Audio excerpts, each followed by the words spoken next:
Simmons is my mother, but she has guests this afternoon. May I ask who's calling? Oh, hold on, please. Hold on just a moment. Hang on. Mother! Mother, come here. Yes, dear. Telephone. Oh, no, say I'm busy, dear. Not with so many people here. But Mother, it's a society editor from the newspaper. The society editor? Yes. Oh, she's very important. Good afternoon, Miss Ellerby. Yes, this is Vita Simmons. Oh, yes, we're having a program tea and a social for the members of the Wednesday Forum. Oh, you could say it's program tea. Yes, my mother, the late Marcella Piney Dowd, pioneer cultural leader. She arrived here by Ox Team as a child. She founded the Wednesday Forum. Oh, yes. Oh, how many would you say? 75 at least, but tell her 100. 75. Oh, yes, and Miss Tewksbury is our soloist.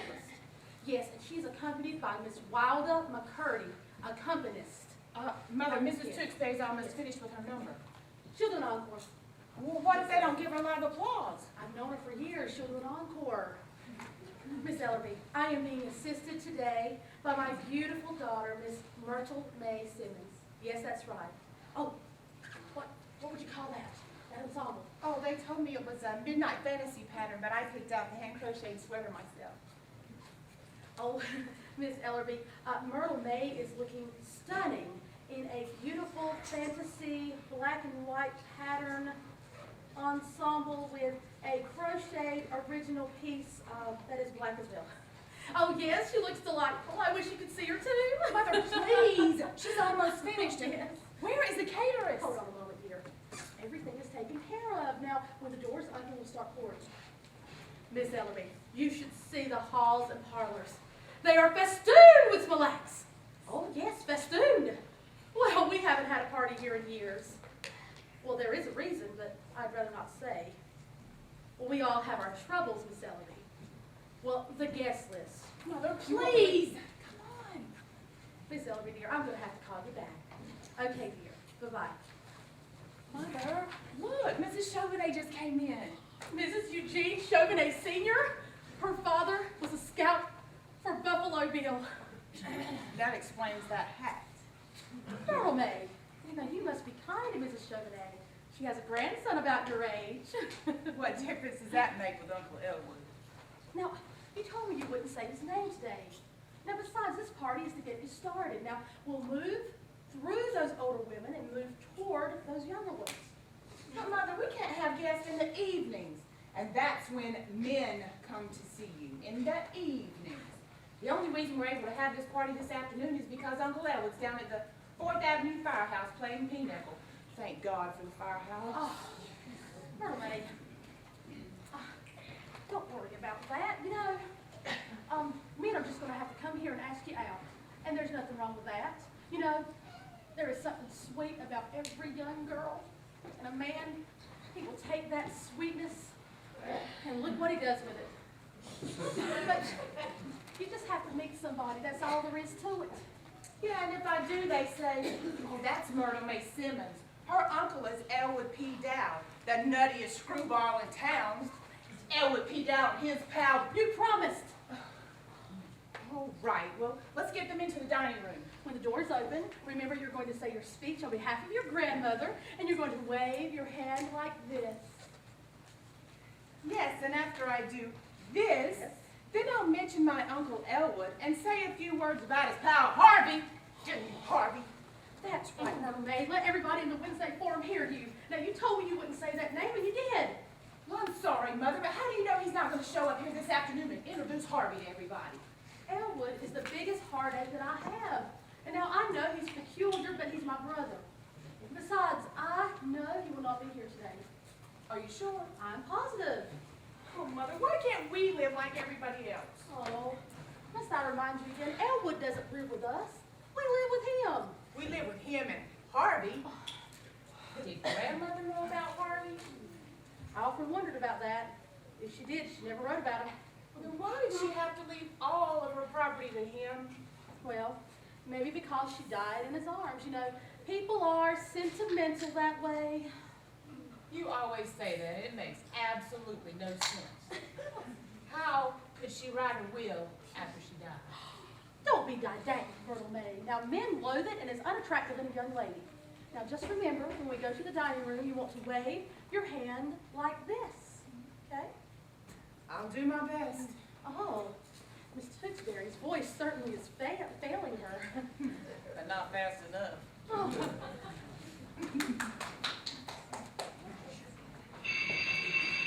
Excuse me, I have to answer the phone. But make yourself comfortable, Harvey.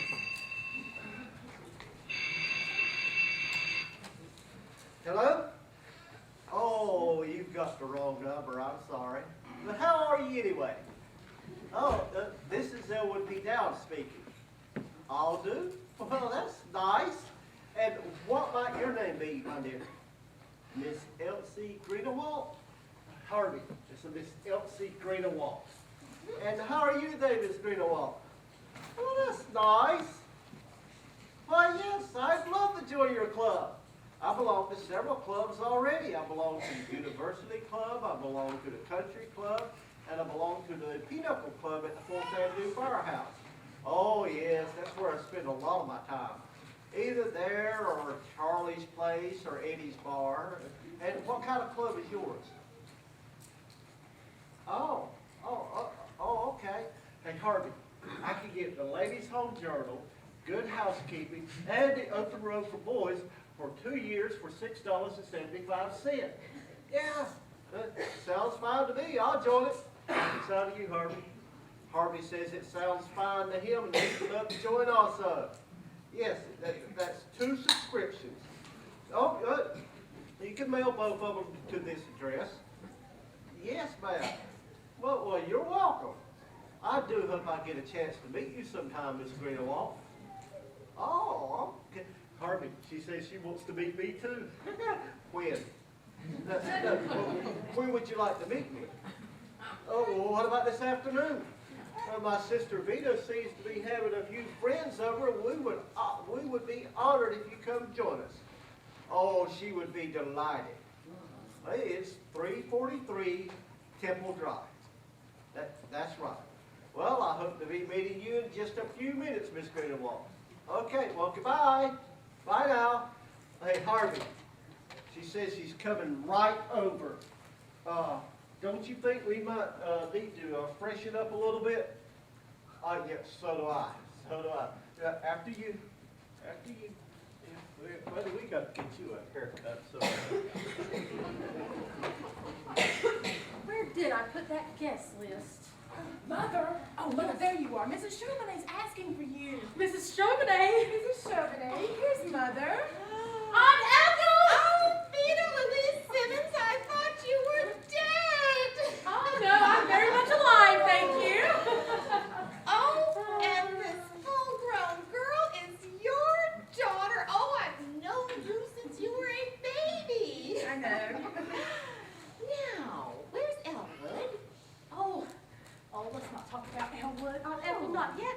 This is my lovely daughter, Myrtle May. Oh, Myrtle May. Now, yes, now, she was named after her father's 2 sisters. Now, her father's dead. That's what confused me about her. Okay, But, Elwood, he couldn't make it today. well, Elwood's not here. Oh, no, would you like some tea? Oh, shame on him. Why, that's the main reason I came. I want to see Elwood. There are so many people here that would like to see you. Oh, but do you know how long it's been since I've seen Elwood? No, where does the time go? Oh, I just don't understand why. I think it was just the other night I was saying to Mr. Chauvenet, what in the world do you suppose has happened to Elwood Dowd? I haven't seen him at a club dance in years, and come to think of it, not a horse, I haven't seen him at a horse show either. Oh. Well, does Elwood see anyone?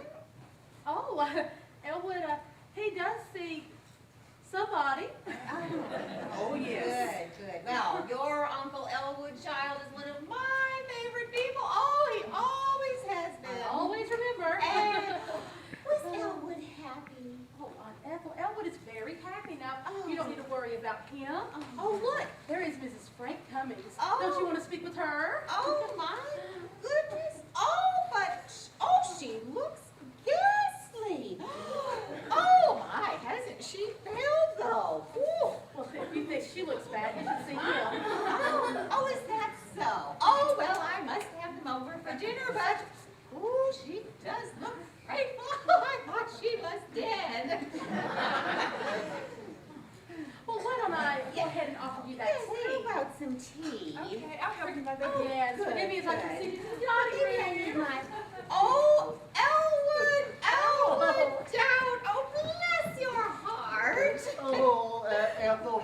wonderful it is to walk into a room and find a beautiful woman waiting for me. Oh, Elwood, you haven't changed a bit. Ethel, come along. You don't want to miss the party. Oh, yes, we have Oh, tea. I do like tea. Now, you two just stopped tugging at me. Elwood, dear, what night could you come to dinner next week? Oh, any night at all, I would be delighted, Aunt Ethel. Elwood, Yes. there has been some very, very, very important letters that have arrived here today that Yes. are for you, and I put them upstairs in your room. Oh. Upstairs. Oh, did you, Vita? That was so nice of you. That was so sweet of you. And Ethel, Yes. I want you to meet my very good friend, Harvey. Oh, yes. As you can see, Harvey is a pooka. Harvey, you've heard me speak of Miss Ethel Chauvenet. Yes, she's one of my dearest and fondest friends. Yes, she's the one we call Aunt Ethel. Yes, yes. What? Yeah, she's the one. She's the one. Yeah, yeah. Harvey said he would have known you anywhere. Oh. Why, you two look absolutely stunning today. Stunning. Well, Harvey, come along. We must say hello to all our friends, okay? Aunt Ethel. Oh, what? If you'll pardon me. Well, If you'll excuse me. yes. My dear, you're standing in his way. It's way. Yes. Come along, Harvey. Wait, Harvey, you go on in ahead of me. I'll be in just a minute, okay? All right. And, I can see that you're a little bit upset over Harvey, but please don't be. He stares like that at everybody. That's just his way. That's just his way. But he likes you. I can tell he likes you a lot. You look stunning, stunning. Some tea, perhaps. Oh, no, I couldn't possibly. Oh, really, I must be running along. Oh, listen, I'll be in touch. Goodbye, goodbye. Oh, my God. Oh! Where are you going? I'm going upstairs to my room. He's in there right now introducing Harvey to everybody. I can't face those people now. I wish I were dead. Oh, no, now come here. We'll go in there and get your uncle, and I'll take him upstairs to his room. I won't do it, Mother. I can't. Yes, you can. Now come here and pretend like I'm fixing your corsage. Oh, Come over here. Why? Come here. Now, pretend like we're having a nice little gay chat. Now, look over my shoulder, and when you catch your uncle's eyes, just let me know, and I'll call him, because he always comes when I call. Can you see him? No, not yet. Oh, hello, Mrs. Cummings. How do you do? Can't you smile? Don't you have any pride for yourself? I mean, he's my brother, and I'm smiling. Mother, people get ran over by trucks every day. Why can't something like that happen to Uncle Elwood? You should be ashamed of yourself, Myrtle Bay. Besides, it's not your uncle's fault. Ouch! You're sticking me with that pin. Keep smiling. That's Miss Ellerby. Oh. Mother, Mrs. Cummings is leaving. He must have told her what Harvey is. Yes, this is Mrs. Simmons. Oh, should you wear what you have on? Well, what have you on? Should you bring what? Who am I speaking with? Oh, I do not know a Miss Greenawalt. Who invited you to the party? A Mr. Dowd. Well, I'm sorry, there must have been some kind of mistake. Should you bring what? Well, I never. Oh! Never what? That was one of your Uncle Elwood's friends on the telephone. She wanted to know if she could bring a quart of gin to the Wednesday Forum. What? Oh, Mother, right there he is. He's talking to Mrs. Halsey. is Harvey with him? What? What a thing to ask. How am I supposed to know? How's anybody supposed to know but Uncle Elwood? Elwood, can I see you a moment, dear? Your Uncle Elwood has disgraced us for the last time in his house. I'm going to do something that I've never done before. Mother, what did you mean just now when you said it wasn't Uncle Elwood's fault? If it's not his fault, then whose fault is it? I know exactly whose fault it is. Now you just turn around, keep your head held high, and walk in there smiling as if nothing has happened. Now go ahead, I'll deal with your uncle. You're no match for Uncle Elwood. You'll see. Smile. Mother's waiting for you. Okay. Elwood, dear, Yes. could I speak to you a moment? Why, of course, Vita. Excuse me a minute, Harvey. Yes, dear. Yes. Could you possibly stay in here until after the party's over? I need to speak to you about something that is very important. Why, certainly, Vita. I just so happen to have a few minutes spare time, and you're welcome to every bit of it. Would you like Harvey to wait also? I certainly would. Okay, we'll just wait here. She'll be back in a few minutes. Yes.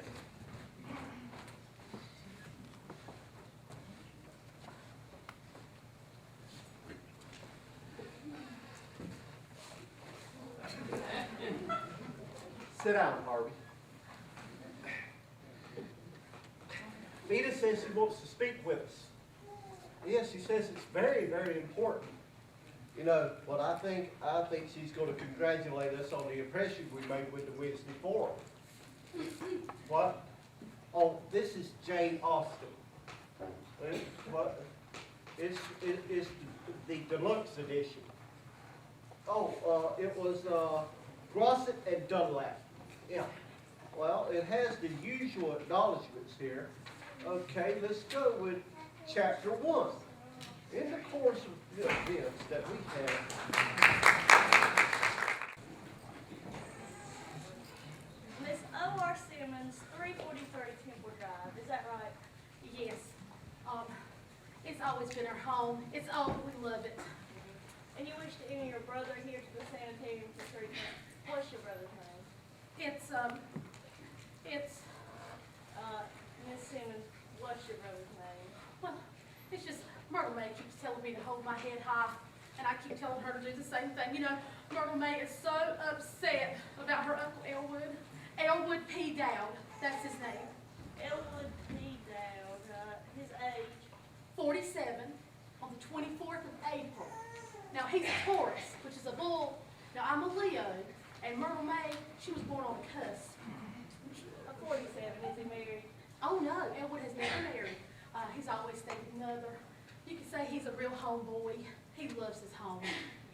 Well, do you have him with you now? Oh, yes, he's downstairs in the cab. I gave the cab driver $1 to look after him, but you can't tell him why. You know, you can't tell strangers things like that, you know. Yeah. Mr. Wilson, would you step down to the taxi cab in the driveway and ask Mr. Dowd if he'd be kind enough to step up to room number 24, South Wing. Ask him. This is his sister, Miss Simmons. Why, how do? Yeah, I'd be happy to escort him. Thank you. Now, Miss Simmons, you'll find our rates are printed on this card here. Oh, that won't be necessary. My mother's estate will take care of the charges. Now, that's the late Marcella Piney Down. Now, our attorney is Judge Gaffney. Well, I'll see if Dr. Sanderson can see you now. Dr. Sanderson, no, I want to see Dr. Chumley himself. Oh, Dr. Sanderson is the one who sees everyone. Dr. Chumley sees no one. Well, this is Dr. Chumley's institution, isn't it? I mean, he still is a psychiatrist, isn't he? Still a psychiatrist. Well, he's more than that. He's a psychiatrist with a national reputation. You know, when people have a mental breakdown, they at once think of Dr. Chumley. Well, that's his office. Why don't you march in there and tell him I'm here? And then if he knows I'm here, he'll come out to see me. Oh, I wouldn't do that. If I did, I'd be discharged. Well, I do not want to be put off on somebody's second fiddle. Oh, Dr. Sanderson's no one's second fiddle. I mean, sure, he's young and hasn't been out of medical school very long, but, you know, Dr. Chumley interviewed 12 and kept Dr. Sanderson. He is wonderful, you know, with the patients. Oh, well, tell him I'll see him then. Right away.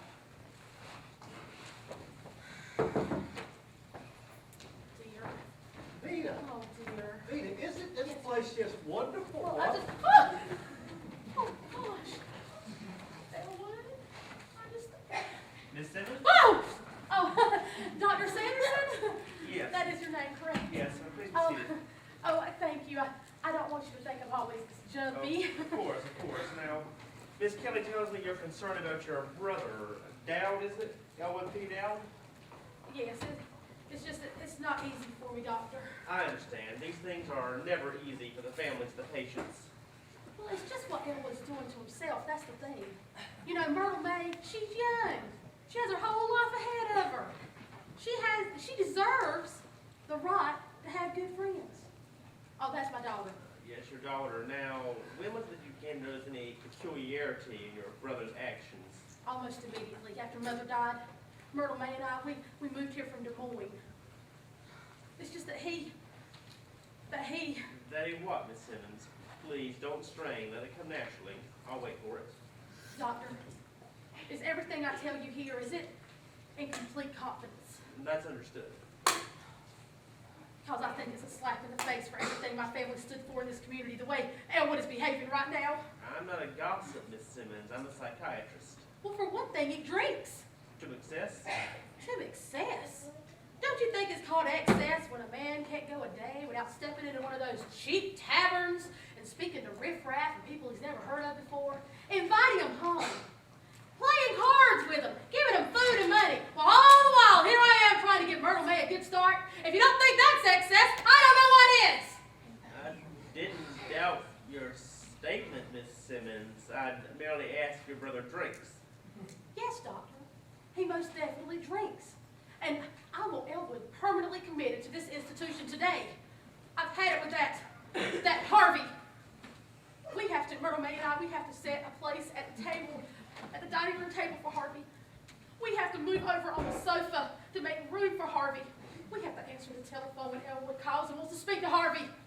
And then, this afternoon, at the party with Mrs. Chauvenet, you know, I always tell Myrtle May, you know, if your uncle was so lonesome, why didn't he just bring something home that was human? I mean, he has me, doesn't he? He has Myrtle May, doesn't he? Doctor, I want to tell you something that I've never told anyone ever. Sometimes, I see him. See who? Harvey? He's a rabbit. That may be, but who exactly is Harvey? Is he a companion, a friend your brother picked up at one of these? Doctor, Harvey is a rabbit. A big 6 foot, 6.5 foot rabbit.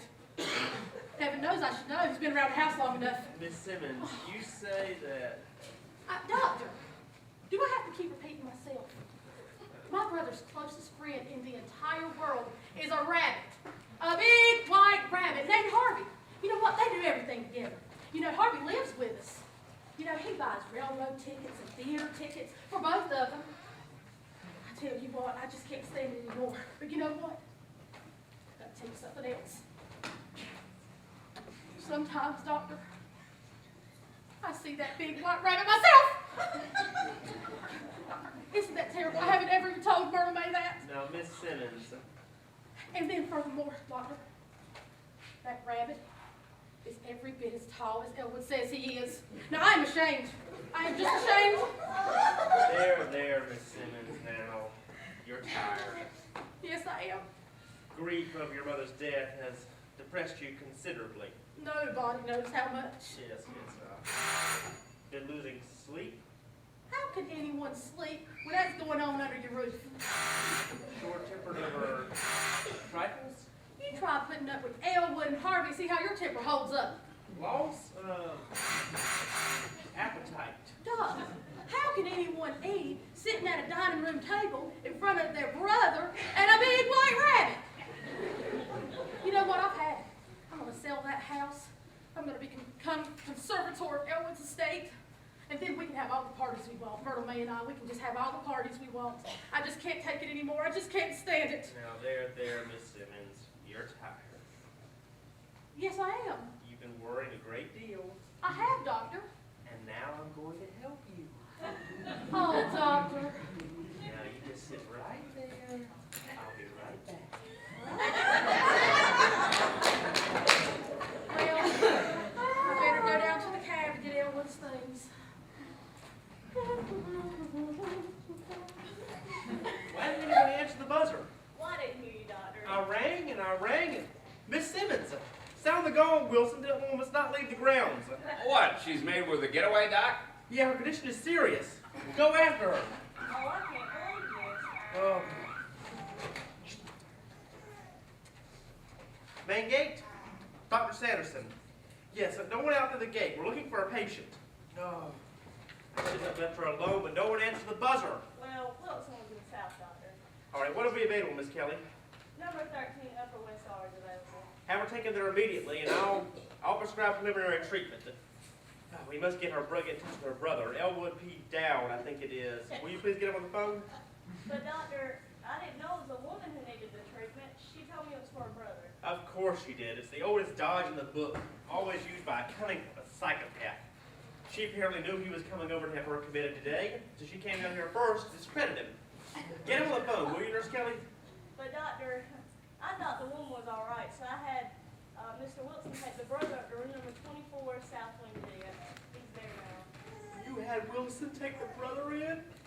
No gags, Kelly, please. You're not serious, are you? Oh, I did, Doctor. I'm terribly sorry. Oh, well, if you're sorry, then that fixes everything. Oh, no. Oh, let me. Miss Dumpty, will you please go and lock room number 24 and let Mr. Dowd out and give him his clothes? And Ask him to sit down to the office immediately. ask him to step down to the office immediately. There's been a terrible mistake, and Dr. Sanderson wants to explain. Explain. Apologize. Well, thank goodness I haven't put him in the high room yet. She'll let him out.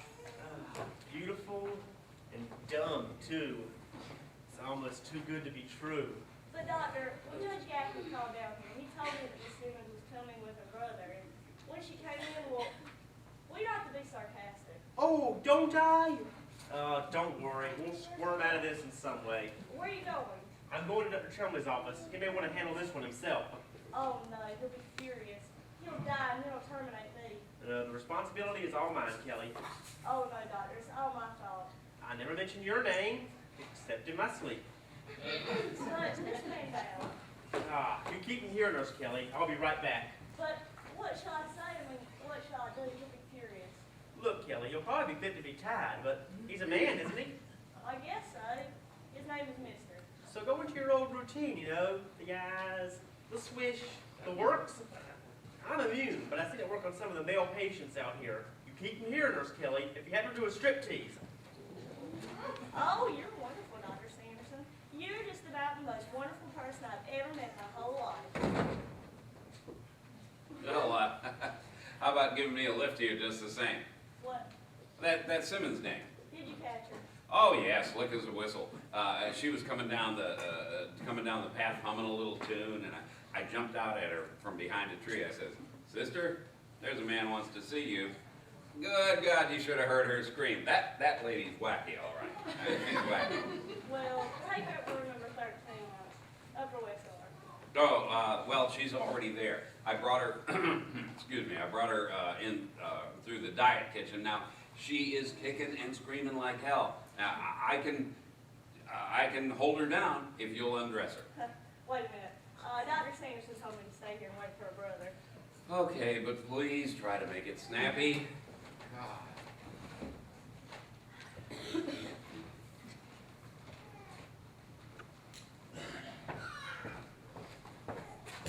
Oh, you Mr. Dowd? Elwood P. Oh, I'm Miss Kelly. Well, here, Miss Kelly, let me give you one of my cards. Now, if you should want to call me, please call me at this number. Don't call me at that number because that's the old one. Oh, thank you. Perfectly all right, and if you should happen to lose that, don't worry, I have plenty more, my dear. Thank you. Won't you please have a chair, Mr. Dowd? Why, thank you. I'll take two. Allow me. Now, Dr. Sanderson's very anxious to talk to you. He should be here in a minute. Won't you please have a seat? Oh, after you, my dear.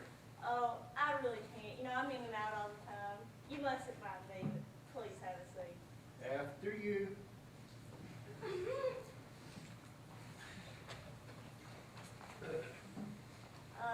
Can I get you a magazine, Mr. Dowd? Oh, I'd really much rather just look at you, Miss Kelly, if you don't mind. You really are very lovely, you know. Oh, thank you. You know, some people don't seem to think so at all. Well, some people are blind. That's often been brought to my attention. And now, Miss Kelly, I'd like you to meet a very dear friend of mine. Mr. Dowd. Elwood P. Here, let me give you one of my cards, sir. I'm down there satisfied, but rely I'm Sanderson. I'm one of Mr. Trumley's assistants out here, Dr. Trumley's assistants out here. Well, good for you. I'm happy to meet you. And how are you today, sir? Well, that's going to depend on you, I'm afraid. You've met Miss Kelly, haven't you? Oh, yes, I have had that pleasure. And now I want the both of you to meet a very Oh, wait a good minute, friend. in a minute. Will you please be seated, Mr. Dell? Not that after Miss Kelly. Well, sit down, Kelly. Is that chair quite comfortable, Mr. Dell? Oh, yes, yes it is, Dr. Sanderson. Would you like to try it, sir? No, thanks. Now, Mr. Sanders, now, Mr. Dowd, Yeah. I can see you're not the type to be drawing in any high-flown phrases or beating about the bush. Well, is that so, Doctor? Yes, you have some disadvantage here. You know it, we know it, so let's lay all our cards on the table. Well, that certainly appeals to me. Yes, best way in the long run. People are people, no matter where you go. Well, that's very often the case, sir. And people, being human, are liable to make mistakes. Nurse Kelly and I have made a mistake here this afternoon, and we'd like to explain it to you. Oh, it was all my fault, Mr. Dowd, not Dr. Sanderson. A human failing, as I said. Oh, well, I find that very interesting. Nevertheless, it was you and Miss Kelly here this afternoon, you say, huh? We do hope you understand, Mr. Dowd. Oh, yes, yes. These things are often the basis of a very long and warm friendship. Yes, and of course, the fault is not hers, but mine. Oh, well, your attitude is old-fashioned, Doctor, but I like it, sir. I really do. Yes, sir. yes. Now, of course, if I asked your sister first, then that would have been a different story. What? Now, there's where you surprise me, Doctor. I mean, I think the world of my sister Vita and all that, but I do believe she's seen her day, you know. You must not attach any blame to her. She's a very sick woman. Came down here insisting you needed treatment, and that's patently ridiculous. Oh, I tell Vita not to worry about me. I get along just fine, sir. Exactly, but she came in here first to talk to Miss Kelly, and there'd been a call from your family lawyer, Judge Gaffney. Oh, Judge Gaffney, yes, sir. I know him. I know his wife. They're both wonderful people. Yes, well, can I get you anything, Mr. Dale? Oh, what did you have in mind? Never mind. Your sister became very nervous and launched right away into a heated tirade of your drinking. Yeah, that was Vita, all right. She became hysterical. Oh, I tell Vita not to worry about that. I'll take care of that. Yes, of course. I bet you're the kind of guy that takes a drink every now and then, just like the rest of us, right? Well, yes. Yes, Doctor. Yes, Doctor, I do. As a matter of fact, I'd like one right now. Matter of fact, so would I. But your sister's reaction to your drinking was entirely too intense. Does your sister drink, Mr. Dow? Oh, no, Doctor. I dare say that Vita's ever taken a drink. No, I'm going to surprise you then. I think she has, and she does, constantly. Oh, no, that is surprising. Yes, but it's not her alcoholism that's going to be the basis of my treatment here. It was when she began talking so passionately about this 6-foot white rabbit named Harvey. I believe she called him Harvey. Oh, well, yes, well, Harvey's his name. She claimed you were persecuting her with this Harvey. Well, I'm not persecuting her with Harvey. Vita should never feel that way. Now, Doctor, before we go any further, I must insist that Let me make a point first, Mr. Dale. Your sister's condition didn't spring up overnight. It stems from what's called trauma. For what? Trauma, spelled T-R-A-U-M-A. Uh-huh. It means shock. There's nothing unusual about it. There's the birth trauma, the shock of the act of being born. Oh, yeah, well, that's the one we never get over. You have a nice sense of humor, Mr. Dale, doesn't he, Nurse Kelly? Oh, yes, Doctor. Well, might I say the same thing about the both of you? Well, to sum it all up, your sister's condition is serious, but I can help her. She will ever have to remain out here temporarily. Well, I've always wanted Vita to have everything that she needed. Exactly. But now, I wouldn't want Vita to stay here unless she liked it here and she wanted to stay here. Of course. Did Wilson get what he was looking for? Yes, Doctor. What was her reaction? Not unusual, Doctor. Okay. So anyway, your sister's condition is very serious, and she will need to be committed here temporarily. Under these circumstances, I would commit my own grandmother. Oh, dear, does your grandmother drink too, Doctor? Oh, it's just an expression. Oh. Now, if you'll sign these temporary commitment papers that Nurse Kelly is handing you here. Oh, well, Doctor, you better get Vita the sign, though. She does all the signing and the managing for the family. And she's good at that. Oh, we can't disturb her now. Well, perhaps I better talk with Judge Gaffney. Oh, you can talk to him later. Just tell him I advised it. Oh. And it's not as if you couldn't come down here any time, make inquiries. We'd be happy to have you. We'll make you a full visitor's pass. Yeah, when would you like to come back by? Sunday, say? Friday, say? Well, you and Miss Kelly have been so pleasant, I could come back right after dinner in about an hour. Well, I really don't have to leave right now. I'm not that hungry. Well, the thing is, Nurse Kelly and I have to go now. There are things we have to do. Oh. But I tell you what you might like to do. Well, what might I like to do, sir? Well, we don't usually do this, but just so you can know that your sister's in good hands, why don't you look through that door there? Yes, sir. There, you can go past the stairway. Uh-huh. You'll find the diet kitchen, Yeah. the occupational therapy room, the library, and the conservatory. Well, for Vita's sake, I think I better do that. All right. Mr. Dowd, it was a pleasure meeting you. It's been a pleasure meeting you, Dr. Sanderson, and it has been an immense pleasure meeting you, Miss Kelly. And I must say that for a layman, you have an acute knowledge of psychiatric problems. Oh, I do. I never thought I knew anything about it. No one does, do they, Doctor? Well, the good psychiatrist is found under every bush. Well, you gotta look under the right bush then, don't you? But, you know, since we all seem to have enjoyed this so much, I say we need to keep it right on going. I'd like to invite you two to come downtown with me right now to Charlie's place and have a drink. When I'm with people that I like to stick right with them. I'm sorry, we're on duty right now, but later on we'd be happy to. Just give us a rain check. Well, when would you be happy to? Well, we couldn't say. We don't get off till 10 o'clock tonight. Well, then let's go to Charlie's place at 10 o'clock tonight then. Well, And you, Miss Kelly? Dr. Chelmley doesn't approve of the staff to fraternize, but you've been so understanding here that I think we can manage it. Well, good then. I'll be here at 10 o'clock tonight to pick you up, and the four of us will go downtown and we'll have a happy time of it. Now, there's a very dear friend of mine that I would like you to meet, but you said later on, and I guess later on it'll be. So until then, Dr. Sanderson, I'll see you at 10, and Miss Kelly, I'll be happy to see you at 10 o'clock tonight, okay? Well, goodbye, sir. Goodbye, Miss Kelly. And, well, we'll see you later. I can breathe again. Oh, that was a close one, all right. But that Dowd man was a reasonable fellow. He was a proud fellow, and I played to that pride. You can get anyone if you want to, you know. Now I must go in and check in on his sister. Dr. Sanderson, Yes, Mr. Kelly? well, you say you can get anyone if you want to. How can you do that? Takes years of specialized training, Kelly. There's only one thing I don't like about this Dowd business. What's that? Having to make that date with him. Of course, he'll probably leave here as a friend and booster of this sanatorium, so I guess I'll have to go.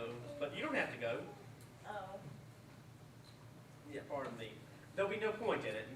I'll go down there, I'll have a drink with him, pat him on the back, and I'll leave. I got a date tonight anyway. Oh, by all means. You know, I didn't plan on going anyway. Why, the idea bored me still. You know, I wouldn't go if I never went anywhere else with you. I wouldn't go if my life depended on it. What's the matter, Kelly? What are you getting so emotional about? Well, you know, that man Dowd may be a peculiar man with funny clothes, but he knows how to act. His manners were perfect. Yeah, I saw you giving him the old dogwood stare. I didn't miss that. You know, he wouldn't sit down till I sat down. He told me I was lovely, and he called me dear. I'd grab a drink if you weren't going. Of course you would. And look at him. He doesn't work. And all he does is hang around bars all day, all that corny bowing and getting up out of his seat every time a woman makes a move. He's as out of it as a cast iron deer. But you sit in the bar and let him flatter you, Nurse Kelly. You're a great girl. Oh, let me tell you something. You're just awful, you know. Nurse Kelly, Dr. Chumley? tell the gardeners to prune a little closer around my flower beds, along the fence by the road, main road. They'll be ready for cutting next week. And now this difficulty with the woman with the big white rabbit, has that been smoothed over? Yes, sir. I spoke with her brother. He was quite reasonable. I've had many patients out here that saw animals. I don't remember ever having a patient before that's had an animal so large. Yes, doctor. She called him Harvey. Harvey. Huh. Harvey's an unusual name for an animal of any kind. Harvey's a man's name. Huh. I've known several men in my time named Harvey, but I've never known of an animal of any kind whatsoever with that kind of name. You know, this case has an interesting phase, Doctor. Yes, doctor.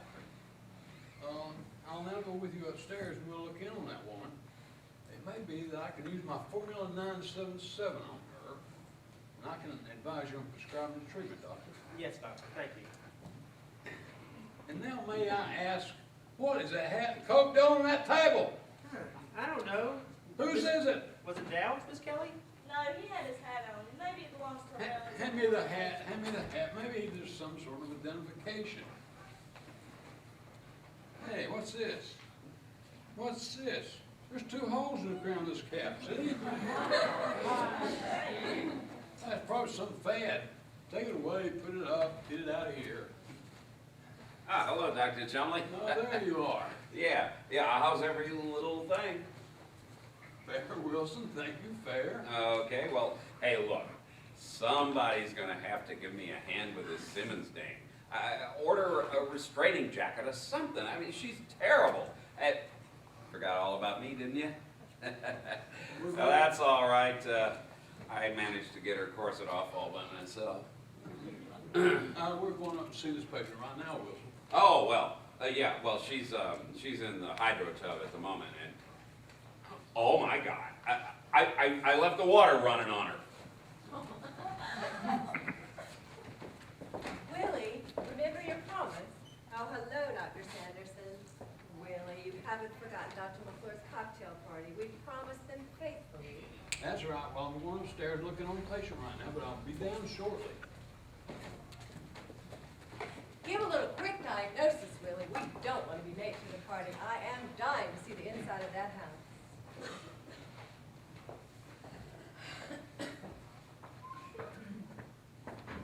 Good evening. Good evening. I'm Mrs. Chumley, Dr. Chumley's wife. Oh, Dowd's my name, Elwood P. Here, let me give you one of my cards. Now, if you should happen to want to call me at this number. Don't call me at that number because that's the old one. Thank you. Is there something I can do for you? What did you have in mind? You seem to be looking for someone. Oh, yes, I'm looking for Harvey. I went off without him. Harvey, is he a patient here? Oh, no. Does he work here? Oh, no, nothing like that. Harvey's what you consider my best friend. He's also a puka. He came out here with Vita and I this afternoon. Where was he when you last saw him? He was sitting in that chair right there, and his hat and coat were on that table there. Well, there doesn't seem to be any hat and coat around here now. Perhaps he left. Apparently so. I don't see him anywhere. What was that word you just said, puka? Yes, ma'am, puka, yes. Is that something new? Oh, no. As I understand it, it's something very, very old. Really? I had never happened to hear it before. Well, I'm not surprised to hear that. I had never heard it either until I met him. But I do hope you get the chance to meet him. I am sure that he would be quite taken with you. Oh, really? That's very nice of you to say so, I'm sure. Oh, not at all. You see, if Harvey likes someone, he shows it quite definitely.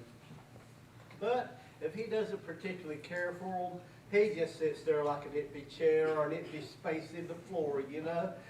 Harvey takes his time making his mind up about people, choosing, you see. Oh, that's not such a bad way to be in this day and age. Harvey is very, very fond of my sister Vita. That's because he's very fond of me, and Vita and I come from the same family. But you would think that the feeling would be mutual, wouldn't you?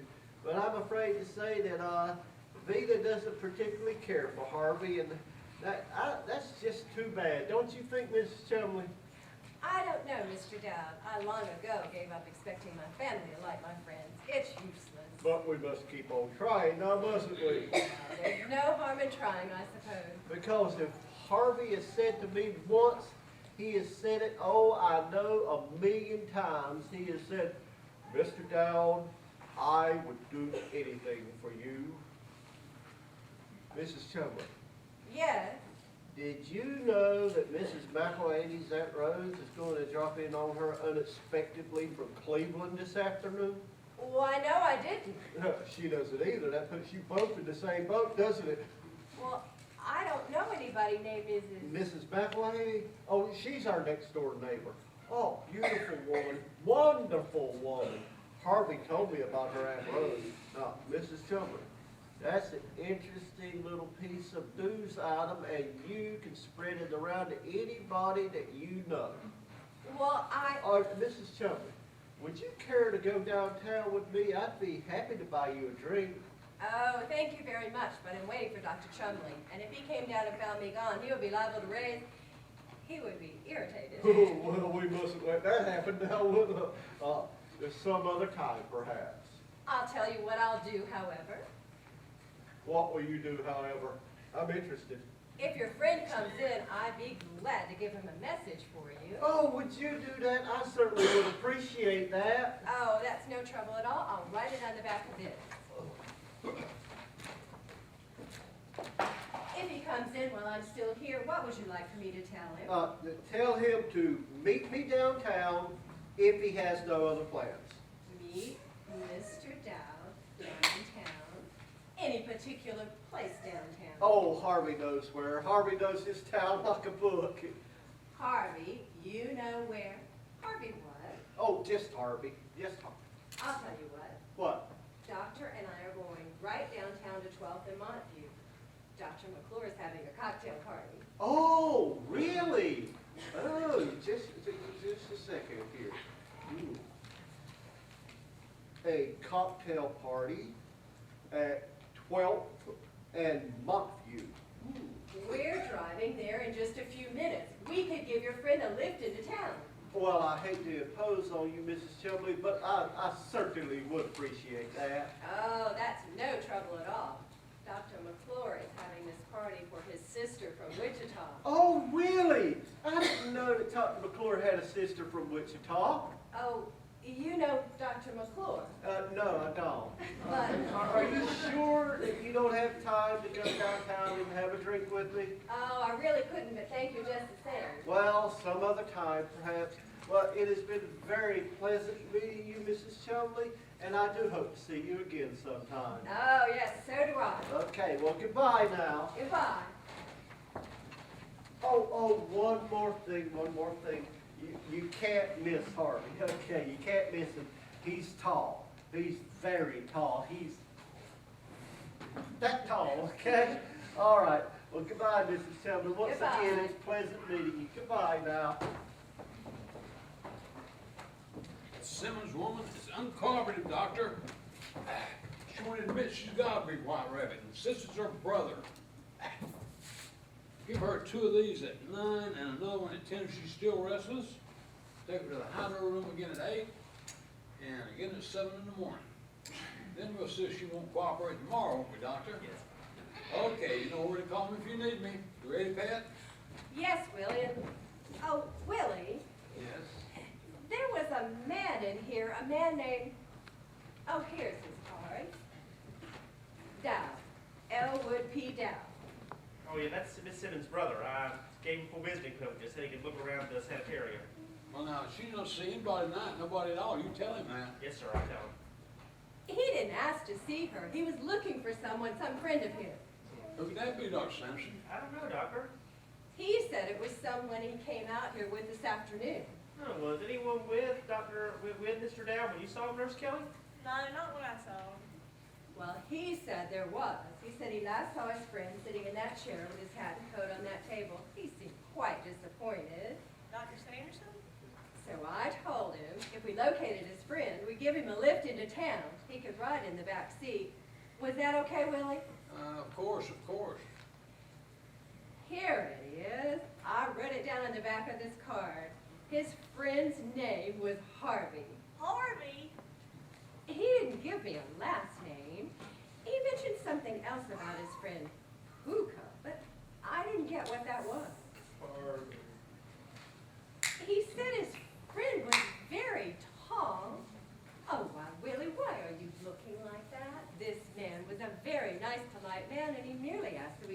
friend a lift into town. And if we can't do a favor for someone, then why are we living?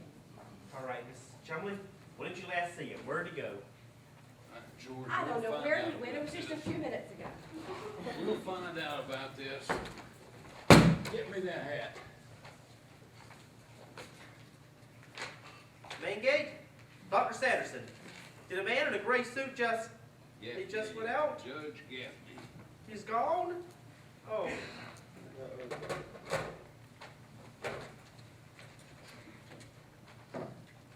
Judge Gaffney.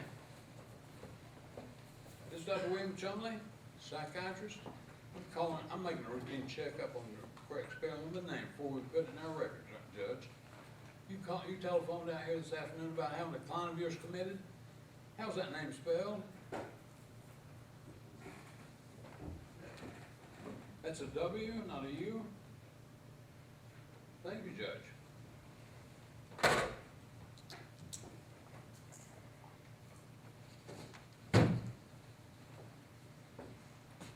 Dr. Sampson? Your name is Sanderson? Yes, Doctor. You know that much, do you? You went to medical school. You studied the specialty of psychiatry. You graduated, went forth. Perhaps, just perhaps, they neglected to tell you that a rabbit's got two long pointed ears, and that a hat for such a rabbit would have to have holes in the top of it. Make room for those ears. Mr. Dowd seemed reasonable enough, and I spoke to him. Doctor, the function of a psychiatrist is to know the difference between those who are reasonable and those who merely act and talk reasonably. Do you know what you have done to me? You don't answer. I will tell you what you have done to me.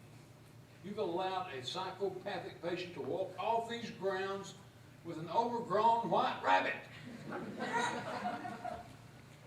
You've subjected me, a psychiatrist, to the humiliation of having to call, of all people, a lawyer to find out who came out here to be committed and who came out here to commit. Dr. Chumley, What? Just a minute, Wilson, I need you. Oh, yeah.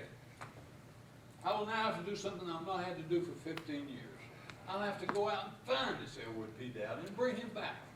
And when I do bring him back, your connection with this institution is over as of that moment. Wilson, get the car, Pet, call McClure's and tell them we can't make it. Miss Kelly, you come with me and we'll go upstairs and get that woman out of the tub.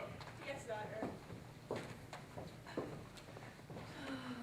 I'll have to tell the cook we'll be home for dinner. She'll be furious. Wilson, Yes, ma'am.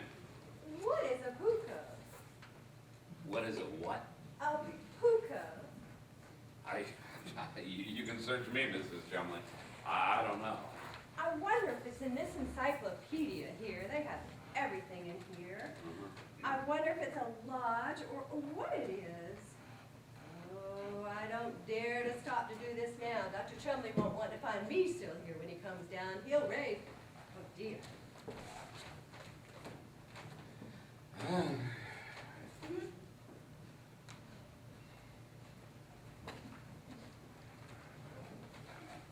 Puka, huh? Let's see what we have here.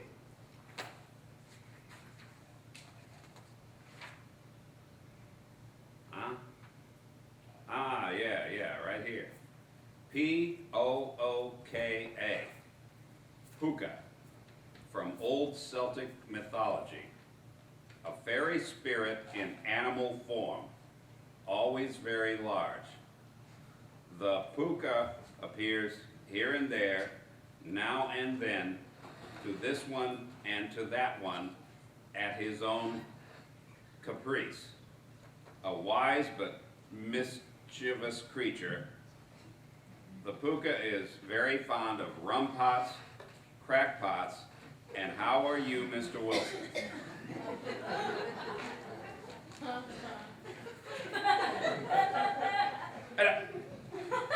How are you, Mr. Wilson?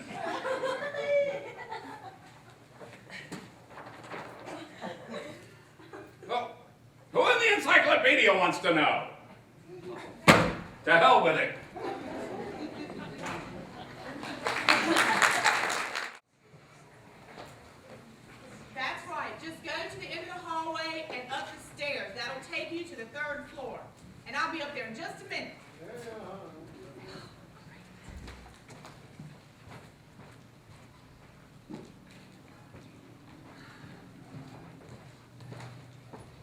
Well, where is she? Well, whom do you mean, Judge? Who are you looking for? I mean your mother. Where's Vita Louise? Well, you know where she is. She went out to the sanitarium. Well, I know that, but why was I called to the club with a lot of hysteria? Couldn't even get what she was talking about. Carrying on something fierce. Mother carrying on about what? I don't know. She was hysterical. That's strange. All she had to do was take Uncle Elwood out to the sanitarium and put him in. Did you find it? Oh, great. I'll be right there. They found it. Who? Found what? What are you talking about? Well, this afternoon, when Mother left with Uncle Elwood to take him to the sanitarium, I went to the real estate office to put this house on the market, and you'll never guess what I found there. Well, I'm not a quiz kid. There was a man there looking for an old house just like this one. He wants to cut it up into apartments. He's up there going through it right now. Now, see here, Myrtle May. This house doesn't belong to you. It belongs to your Uncle Elwood. Yes, but now that Uncle Elwood's locked up, Mother controls the property, doesn't she? Well, where is she? Where is Vita Louise? Judge, I told you, she went out to Chumley's Rest to tell him about Harvey and to put Uncle Elwood in. Why did she call me to the club, screaming at the top of her voice about meeting her here about something important? I have no idea. Really, I don't. Say, do you have the deed to this property? Certainly, Myrtle May. It's in my safe. Now, I've got a bad feeling about this business of locking Elwood up. Now Mother and I can take a long trip, maybe out to Pasadena. I always liked that boy. He could have done anything, been anything, made a name for himself in this community. Yeah, and all he did was find a big rabbit.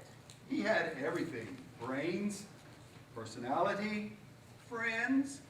Men liked him. Women liked him. I liked him. Are you telling me that Uncle Elwood used to be like other men? That women liked him like that? Oh, not since he started running around with this big rabbit. But they did once. Once that mailbox of your grandmother's was filled with those little blue-scented notes for Elwood. I can't believe it. Of course, there was always something different about Elwood. That I don't doubt. Yes, he was always so calm about any sudden changes in things. I used to admire it. I should have been suspicious. Take your average man seeing a big white rabbit, he'd have done something about it. But not Elwood. He took that calmly too, and look where it got him. You have no idea how overboard he's gone with this rabbit. Oh, yes, I do. He's been in my office many's the time with that rabbit. I may be old, but I don't miss much. What is that noise? It's a prospective buyer up on the 3rd floor. Vita Louise, what's wrong, girl? I never thought I'd see the woman you again. Not so fast. You're gonna be Let me okay. just sit down. Let me catch my breath. I'll get just sit down. Get ready. I just want to sit here and then I want to go upstairs to my room where I can really let go. Mother, what happened? Oh, Laura, you're going to have to sue them. They put me in and let Elwood out. What's this? Look at my hair. Why, Mother? What did you do? What did you say? You must have done something. I didn't do anything. I simply told them about Elwood and Harvey. How could this happen to you? I don't understand it. I told the doctor about Elwood that I went downstairs to that cab. And when I was walking along the path, this awful man jumped at me. Now, he was a white slaver. He was dressed all in white. That's how they advertise. A man, Mother? What did he do? What did he do? He took me upstairs, and then he... Go on, Vita. Go on, girl. Poor Mother. Was it a young man? That man, he took me upstairs, and he tore all my clothes off. Judge, did you hear that? Well, by God, I'll sue him for this. Then, he dumped me in a tub of water. Oh, for heaven's sake. I always said that what you are shows on your face. Now, haven't you always believed that, Judge? Haven't you believed it, Myrtle May? Well, this man, he took hold of me, and he started treating me like I was a woman from the streets. You know what? I fought. Now, I always said if a man jumped me, I'd fight. I haven't always said it, Myrtle May. That's what she's always told me to do, Judge. That man, he hustled me over to that sanitarium, and he dumped me in that tub of water. He started treating me like I was a crazy woman. I tell you what, he did that for spite. Well, I'll be damned. I tell you what, there's a bunch of doctors. They kept coming upstairs to my room and asking me all these crazy questions. They started asking me things about sex urges and filthy stuff like that. I tell you what, Omar, you're gonna have to clean that place up. You're gonna have to call the authorities. And Myrtle May, you better never set foot there. You hear me, girl? This stinks to high heaven, Vita. By God, it stinks. Well, you're gonna have to do something. Now you're gonna have to sue them. I will, by God, and I will. If Chumley thinks he can run an unsavory place like this on the outskirts of town, he'll be publicly chastised. Omar, is that all those doctors talk about in places like that? Talk about sex? Well, I don't know. Cause if it is, they should be ashamed of themselves. You know, it's all in their minds anyway. You know what they should be doing? They should be going out for long walks in the fresh air. You know, Judge Gaffney here, he's been going for long walks for years, haven't you, Judge? Now, let me take some notes on this. You said these doctors came up to you to talk to you, Dr. Chumley, and what was the other doctor's name? Sanderson. But now don't you listen to a word he says. You know, he's a liar. He's got those close-set eyes. They're always a bunch of liars. Besides, I told him something in the strictest of confidence, and he blabbed it everywhere. What did you tell him, Mother? It doesn't matter what I told him. I don't want to talk about it. You just can't trust anybody. Anything you told this Dr. Sanderson, you can tell us. Myrtle May is your daughter, and I'm your lawyer. I know which is which. I just want to go upstairs to my room. Mother, I know you have been traumatized this afternoon, but right now the important thing is, where is Uncle Elwood? I don't know why I did anything about him anyway. You know, something always protects him. It's that awful puka. Mother, where is Uncle Elwood? Answer me! How should I know? They let him go. They're not interested in men in places like that. Don't act so naive, Myrtle May. What is that noise? I found a buyer for the house. What? Look, don't worry about that right now. I am sorry that somebody jumped at you this afternoon, but we still got to find Uncle Elwood and get him locked up. Well, I don't know where he is. And the next time he goes there, you can take him, Omar. And you know what? Elwood's not going to be happy by the way I was treated. He will be very upset. And don't forget to sue him.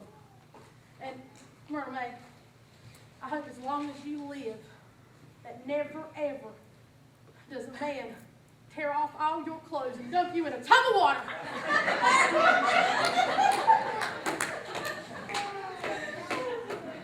Judge, Mother has gone and messed up everything. And now Uncle Elwood's out there wandering around with Harvey. Well, the thing for me to do is take some more notes. It's all his fault. He found out what she was going to do, and he had her put in. Then he ran. Oh, no, don't talk like that. Your uncle thinks the world and all of your mother. Ever since he was a little boy, he's always wanted to share everything he had with her. Well, I'm not giving up. We'll hire detectives. We'll find him. And you better save some of that sympathy for me and Mother. You have no idea what we have to put up with here. Oh, you should see what he brought home about 6 months ago. We had to hide it in the garage. Just wait. I'm going up to talk to Vita. There's more to this than she's letting on. I sense that. Oh, you just wait till I show you. All right, I'll wait.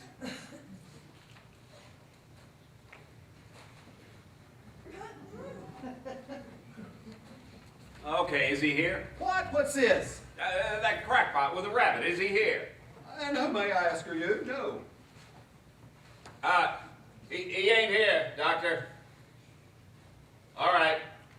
Okay. Well, Dr. Chumley's coming in anyway, so what's your name? Chumley, well, I've got something to say to him. Okay, yeah, fine. What's your name? Let's have it. I'm Judge Gaffney. Where's Chumley? Dr. Chumley. The reason I ask you your name is because Dr. Chumley always likes to know who he's talking to. Dr. Chumley, this fellow says his name is Judge Gaffney. Well, Chumley. Judge Gaffney, good evening. Let's not waste time. Has he been here? Who? Elwood? No. But see here, Doctor. Oh, come on. Are you sure he ain't been here? Now, he's wise now. He's hiding out somewhere. It'll be an awful job trying to find this guy, trying to smoke him out. That'd be more difficult, but I'll do it. Yeah, well. They're sly and they're cunning, but I get them. Yeah. I always get them. You got a list of places we've been, Wilson? Oh, yeah, I got that list, right here. Let's see, let's see what we have. Okay, Dr. Chumley, Judge Gaffney, we've been to 17 bars. There's Eddie's Place, Charlie's Place, Bessie's Barn Dance, et cetera, et cetera. Let's see, we've been to the 4th Avenue Firehouse, the 10th, and the 12th, and the 9th Avenue Firehouses, just to make sure.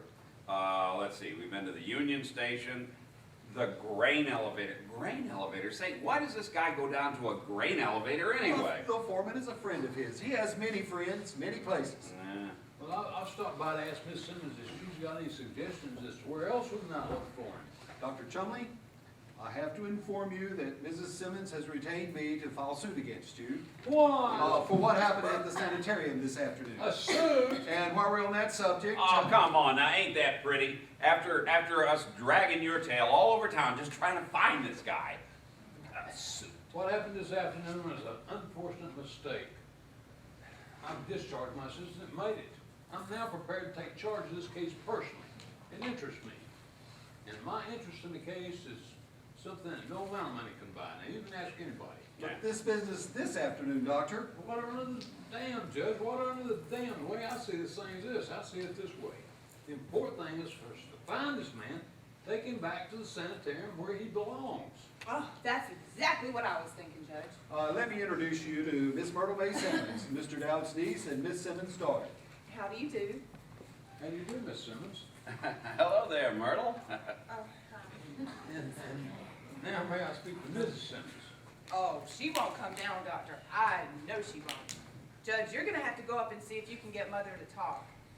But see here, your mother was manhandled. She was, well, God knows what she was. The man's approach to her was not professional. It was personal. Wilson, this is a serious charge. Dr. Chumley, I've been with you for 10 years. Now, are you going to take the word of this, what's your name again? Gaffney, Judge Omar Gaffney. Yeah, you're going to take the word of this old blister Gaffney? Wilson. Well, me and a dame who sees a rabbit? It's not Mrs. Simmons who sees the rabbit, it's her brother. That's right, it's Uncle Elwood. Doctor, if you'll come with me. Wilson, I got a situation here. Yeah. Wait for me. Okay. Yes, Doctor. Right in. So, your name's Myrtle May, is it? Yes. So, if we grab your uncle, you might be coming out to the sanitarium on visiting days? Oh, I don't know about that. No, if you do, I'll be there. I'll be there. You will? Yeah. And if I'm not there right away, you know, don't give up. Just stick around. I'll show up. You will? Yeah. You know, you heard the doctor tell me to wait here. Oh, yes. Well, while I'm waiting, I sure could use maybe a sandwich and a cup of coffee or something. Oh, well, certainly. Well, if you'll excuse me, I'll proceed you into the kitchen. Yeah, you're all right, Myrtle May. Oh, what? Oh, Dr. Chumley noticed it right away. He don't miss a trick. You know, I'll tell you something, Myrtle May. You not only got a nice build on you, kid, but you got something else. What? You got the screwiest uncle who ever stuck his puss inside our nut house. That's what you got. Oh.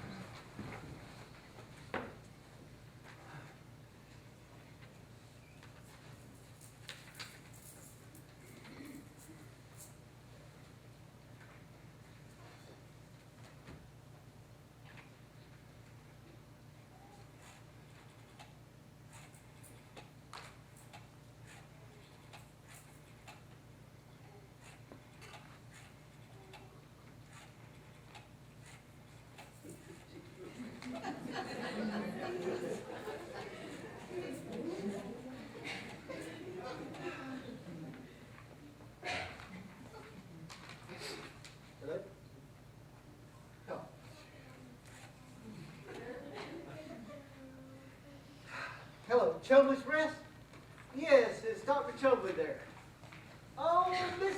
Chumley, and how are you, my dear? Oh, this is Elwood P. Dowd speaking. Tell me, did you locate Harvey? Oh, well, don't worry about it. I'll find him. I sure am sorry I missed you at the McClure's cocktail party. Oh, yes, I waited until... what? Oh, yes. Oh, the people there, they were so charming, and I was able to leave quite a few of my cards around. Yes, I like to say, I waited until you phoned and you said you weren't going to be able to make it because the patient had escaped. Yeah. Where am I? I'm right here. But I must be going. I've got to find Harvey. Well, goodbye to you, Mrs. Chumley. My regards to you and anybody that you should happen to run into, okay? Well, goodbye.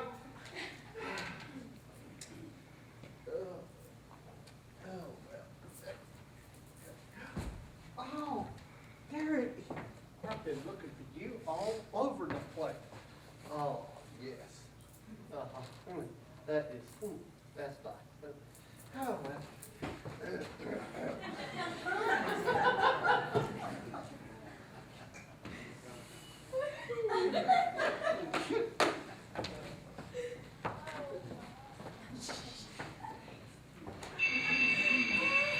You might as well go home, Doctor. I'm suing you for $50,000 and that's final.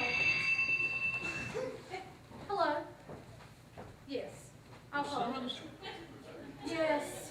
this picture over your mantel. That is the pride of our house. Yes. Who painted it? Oh, some man. He came here for the sitting and painted it, and then we paid him. Dexter 1567, no, you have the wrong number here. Okay. Bye-bye. Well, I suppose you got the money to pay people who persuade them to do anything. Doctor, come here. What did I say to you when you helped me out of that tub? Oh, you expressed yourself. I don't remember the exact words. I said it was a belated civility, did I not? You said something of the sort. Well, you brought it up, you may as well learn something. You know, I took an art class last winter, and there is a big difference between a mechanical photograph and a fine oil painting. You know, a photograph just shows the reality, where a fine oil painting shows the reality and the dreams behind the reality. It's our dreams that keep us going, that gives us perspective, that separates us from the beast. You know, I couldn't live a day in a world where it was just eating and sleeping and taking my clothes off, putting my clothes back on. And the pride of our home is my mom! Now, Miss Simmons, what's wrong? No. Doctor! Sit down, sit down. Doctor! Be calm, don't get excited. Now, what's the matter? That is not my mother. Well, I'm glad to hear that.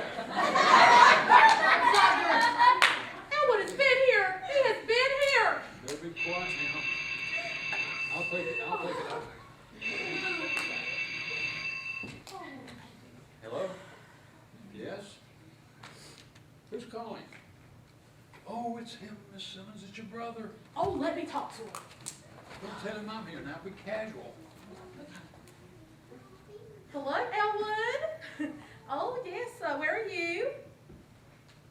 Hold on a moment, dear.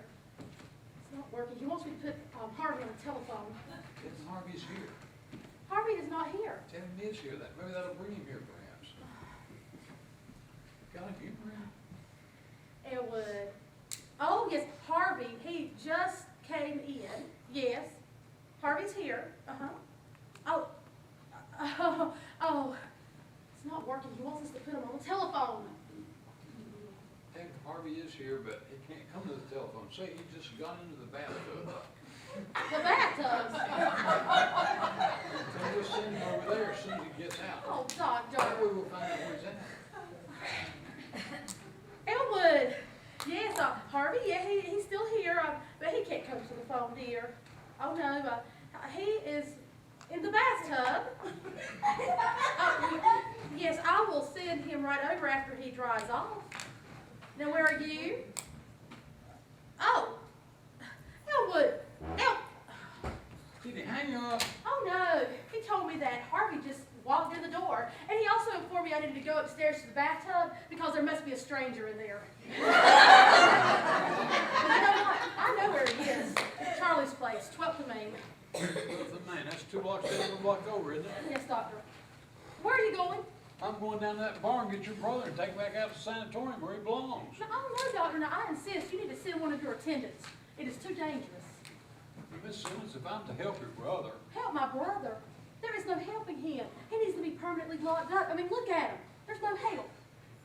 you consider your brother a dangerous man? Dangerous. Why? Well, there's a reason, but just know that if I didn't think that he was dangerous, why would I want him permanently locked up? Well, then I must observe this man. I must watch his facial expression as he talks to this rabbit. He does talk to this rabbit, you say? Oh, he tells Harvey everything. What's that? Yes, they both speak to each other. But I insist, doctor, don't go down there now. Nonsense, Miss Simmons. You underestimate me. Why would you underestimate my brother? No, I don't. No, quit worrying. I can handle him. You can handle him, huh? Myrtle May, check and see who's in the bathtub. Oh.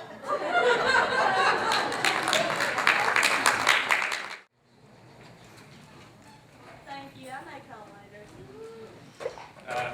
How about that stuff in your room, Doc, upstairs? All packed. Thanks, Wilson. Yeah, I think this is really tough about you getting bounced. I had you pegged for the one who'd make the grade. Those are the breaks. Yeah, I guess so. So when you taking off? As soon as Dr. Tremblay gets back.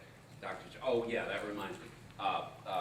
Have you gotten a report back yet from that desk sergeant at the Police Accident Bureau?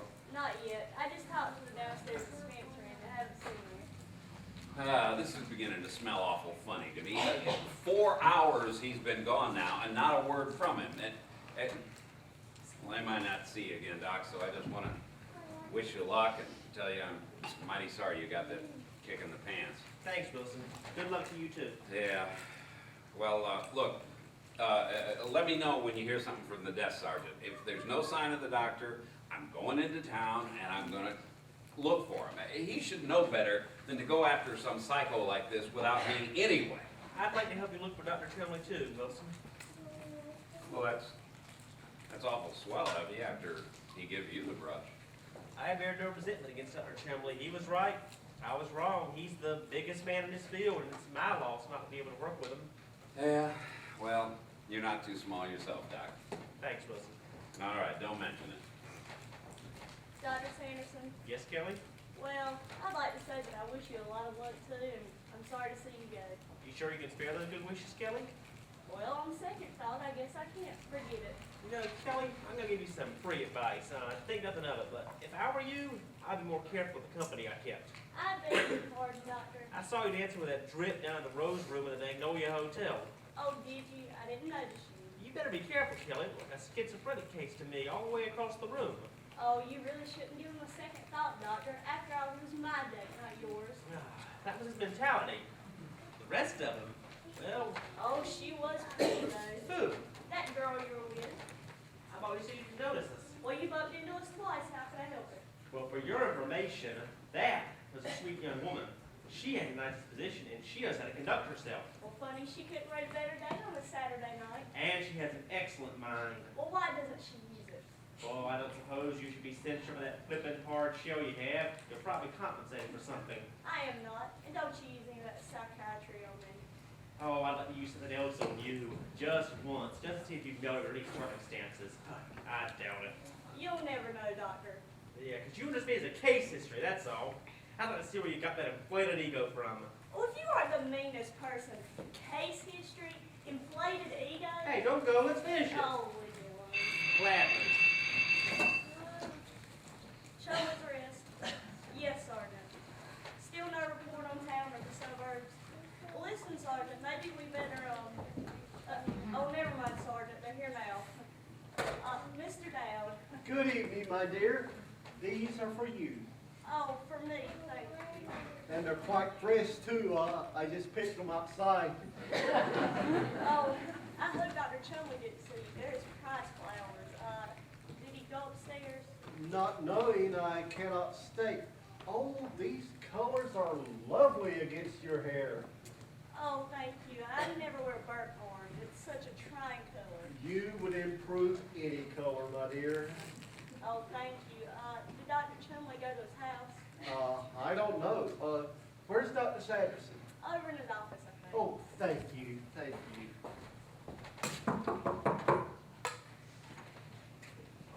Mr. Dowd, there you are. I have a cab waiting outside. If it's possible for you and Miss Kelly to get away right now. Where's Dr. Chumley? Is he joining us? Oh, that'll be fun. Oh, I don't know, Doctor. Oh, Dr. Sanderson, I must apologize for being a few seconds late, but I felt that Miss Kelly here should have some flowers. Although, after what went on this afternoon, these flowers really should be from you, Dr. Sanderson. Sir, as you grow older and pretty young ladies just pass you by, you will think with great gratitude of these generous young ladies of your youth. Shall we go now? Just a minute, Dowd. Yep. The situation has changed from when we last spoke, but I urge you, bear no resentment against Dr. Chumley. He's just trying to help you. Well, that's very nice of him, and I'd like to help him too. Well, you can start by taking a nice cooperative attitude, and that's usually half the battle. We all have to face reality, Dowd, sooner or later. Doctor, I have wrestled with reality for over 40 years, and I'm happy to say that I have finally won out over it. Now, shall you and Miss Kelly join me at Charlie's for that drink? Look, well, here you are. Oh, come on, pal, we're going upstairs. Come on, buddy, let's go, we're going upstairs. Sir, they must be some sort of mistake. Miss Kelly, Dr. Sanderson, and I, we were just going downtown for a drink, but I'd be happy for you to join us, Wilson. Mr. Wilson. They have a wonderful floor show. Oh, do they now? Yeah. Well, wait till you see the floor show we got. Come on, pal. Hey, Going wait a upstairs. minute, What? Wilson. What? Where did you say Dr. Chumley went to? As I said, sir, he didn't confide his plans in me. You mean the doctor ain't showed up yet? Not yet. Well, where is he? That's what we're trying to find out. Mr. Dowd walked in here by himself. Oh, he did he? Oh, yeah, well, listen, pal. Talk faster, I'm working you over. I'd rather you didn't do that, Mr. Wilson, and I'd much rather you didn't even mention such a thing in the presence of a lovely young lady like Miss Kelly here. Mr. Dowd, Dr. Chumley went to take a look for you, and that was about 4 hours ago. Where has the evening gone? Oh, listen to this. He's a smart guy now. Just a minute, Wilson. Did you see Dr. Chumley this evening? Yes, I did. He came into Charlie's place, and I think it was around supper time. Oh, Charlie's place is such a cozy little spot. I've got an idea. Why don't the four of us go down there and we'll talk this over with a tall one? How about that? No, we're going nowhere, pal. Now look, I'm gonna ask you a question. Okay. And if you don't button up your lip and give me some straight answers, I'm gonna beat it out of you. Well, what you asked, sir, is impossible. What? Well, you asked that I first button my lip and then give you some straight answers, and, well, it can't be done. All right, you handle it. You handle it. But find out where the doctor is. All right. So Dr. Chumley did come to Chumley's place. Dr. Chumley did come to Charlie's place this afternoon. Yes, he did, sir, and I was very happy to see him. All right, go on. Well, he came in and he asked to see me, and naturally the proprietor brought him over to the booth with us. And we exchanged the conventional greetings. I said to him, "How do you do, Dr. Chumley?" And he said to me, "How do you do, Mr. Dowd?" And we said that at least once. Okay. Well, I'm trying to be factual Yeah. here, Mr. Wilson. And then I introduced him to Harvey. To who? A white rabbit, 6 feet tall. 6 feet. Well, 6 feet 3.5. Okay.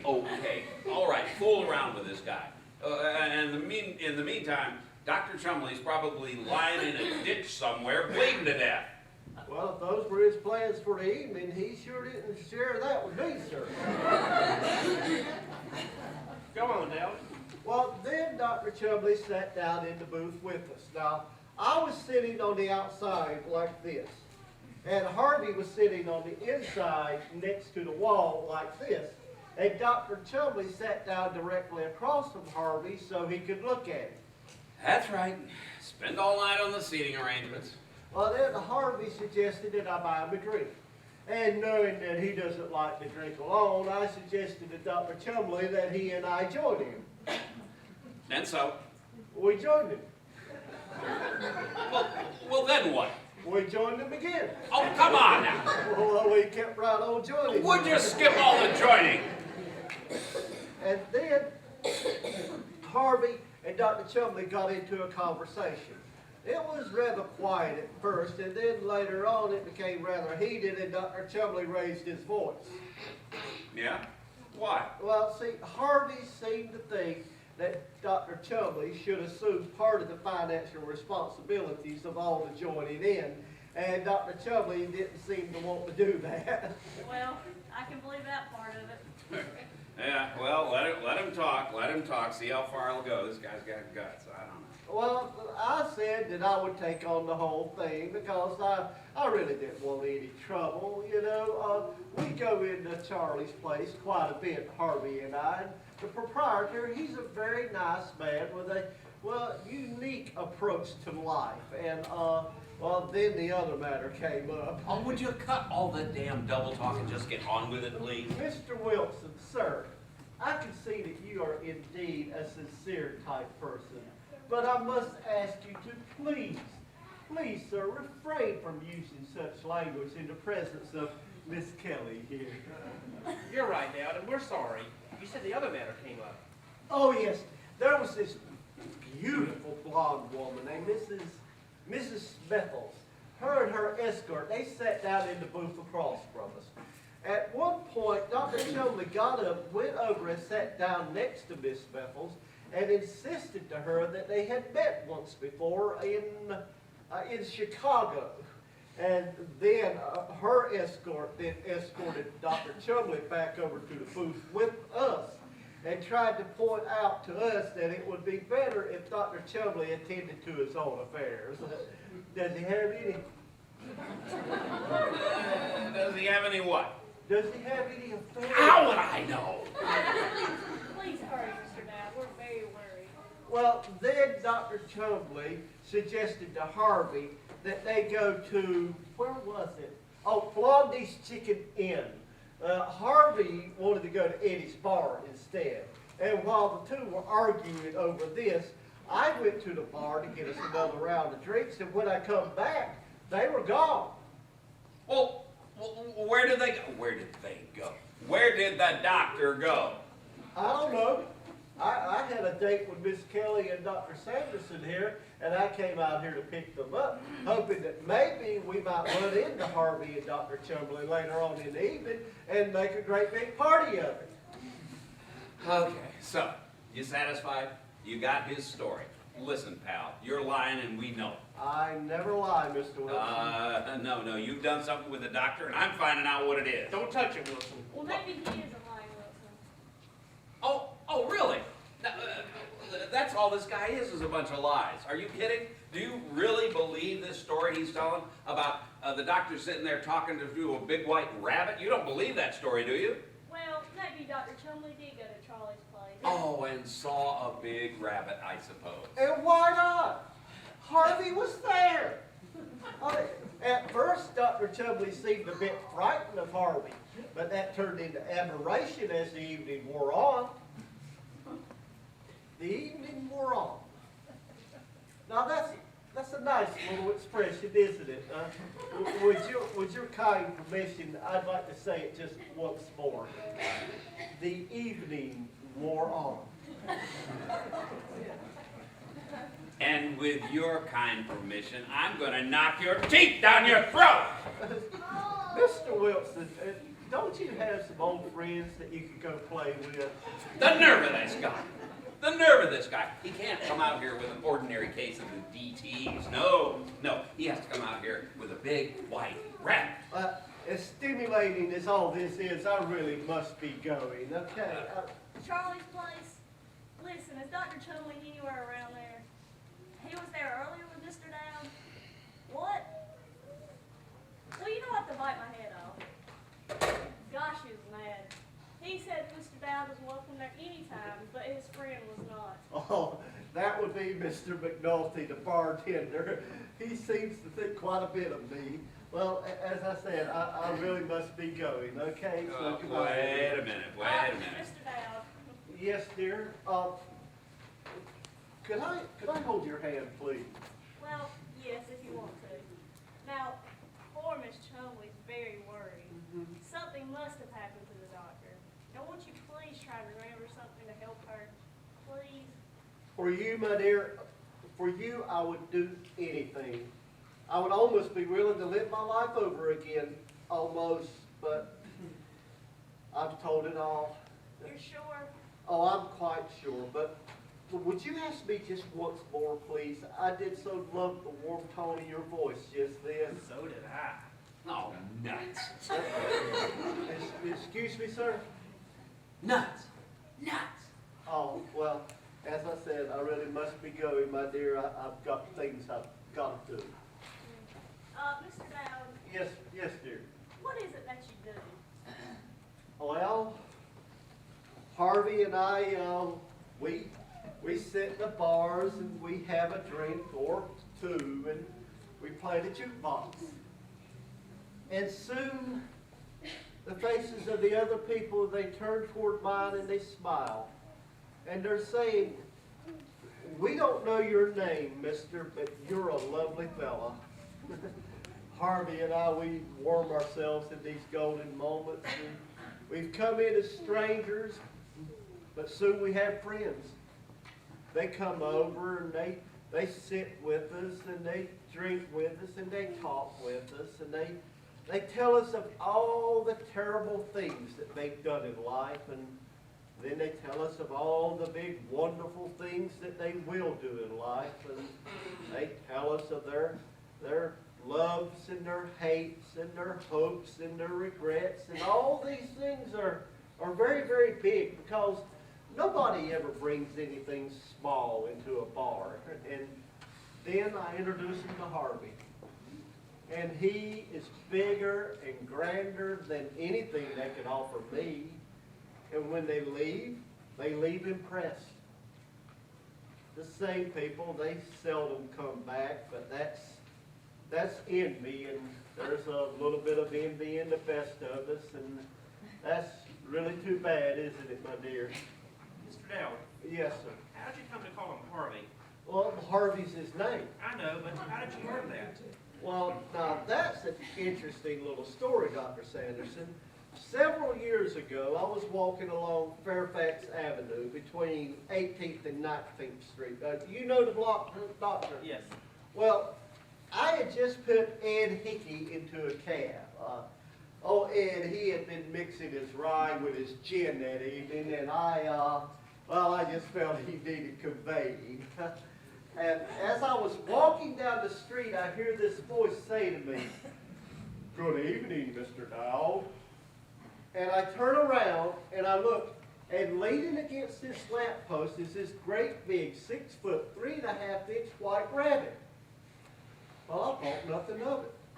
I mean, when you live in a town like this as long as I have, you get pretty used to everybody knowing your name. So I walk over and I begin to chat with him.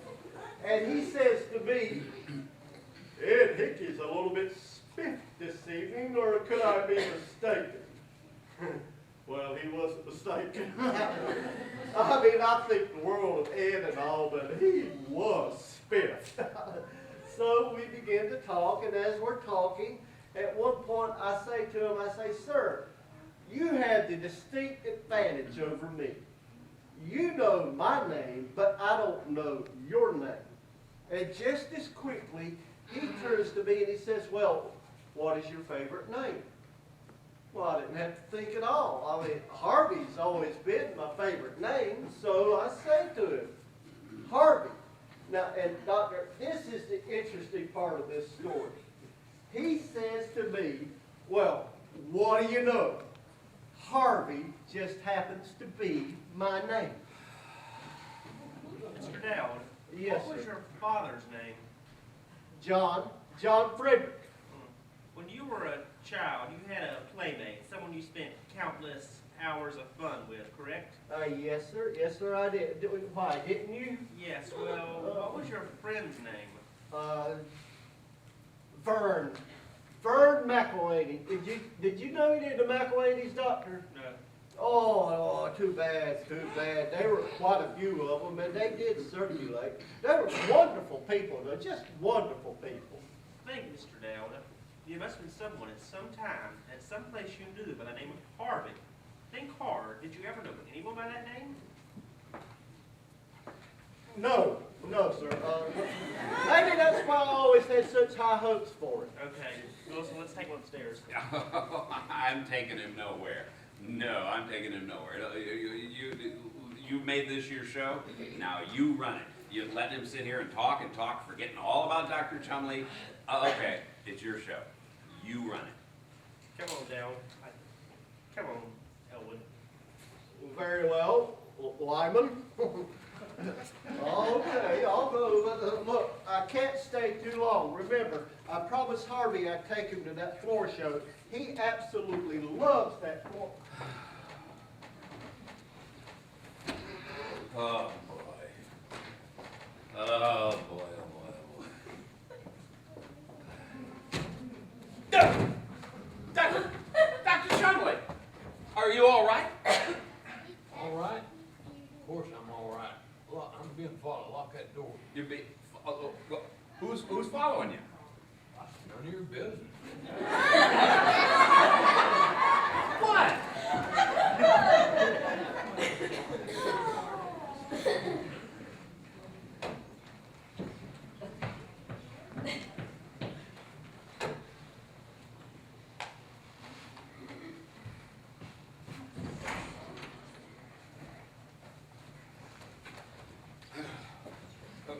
Dr. Chumley, what? How did you end up out there? I just saw you go in here. I went out through my office window. Window? Listen, don't leave me.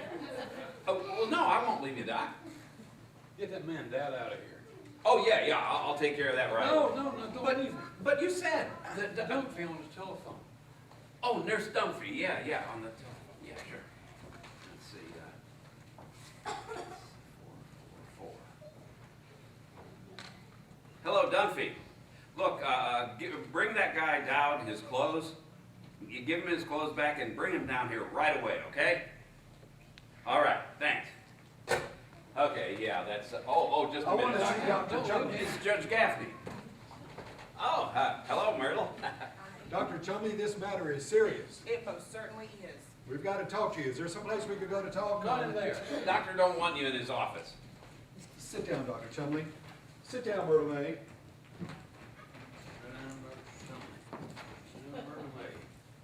Wilson, don't leave me. No, Doc, I won't leave. Now, Chumley, here are my notes, the facts. Can everybody hear me? Yeah, we can all hear you. Now, Chumley, has it ever occurred to you that there might possibly be something to this rabbit, Harvey? There most certainly is not. And anyone who thinks so is crazy. Well, don't look at me like that. There's nothing funny about me. I take after my father's side of the family, and they're all dead. Now then, my client, the plaintiff, Miss Vita Louise Simmons, under oath, swears that on the morning of November 2nd, while standing in the kitchen of her home, hearing her name called, she turned and saw this great white rabbit, Harvey. He was staring at her.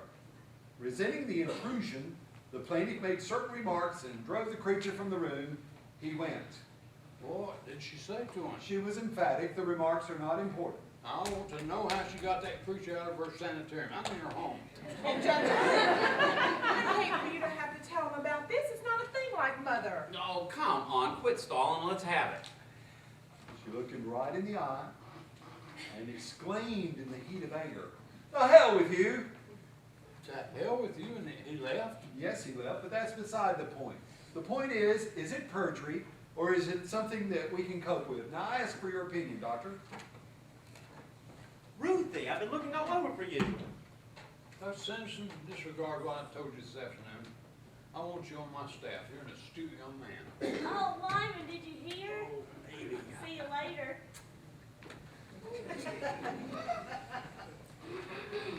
Doctor, you have got to keep Uncle Elwood out here.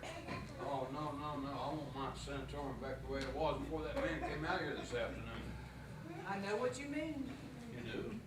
Well, certainly, it gets on everybody's nerves the way Uncle Elwood knows what's gonna happen before it even happens. Why, just this morning he was telling us that Harvey told him that Mrs. McElhaney's Aunt Rose is gonna be visiting her this afternoon, all the way from Cleveland, unexpectedly. And did she? Did she what? Aunt Rose, did she come like Harvey said she would? Oh, yes, these things always happen the way Uncle Elwood says they are, but what of it? What do we care about the McElhaneys? You say this sort of thing happens often? Yes.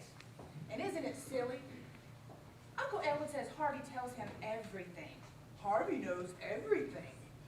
How can that be when there's no such thing as Harvey?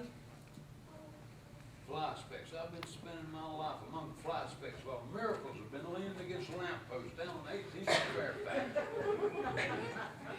Oh, good. Nobody here but people.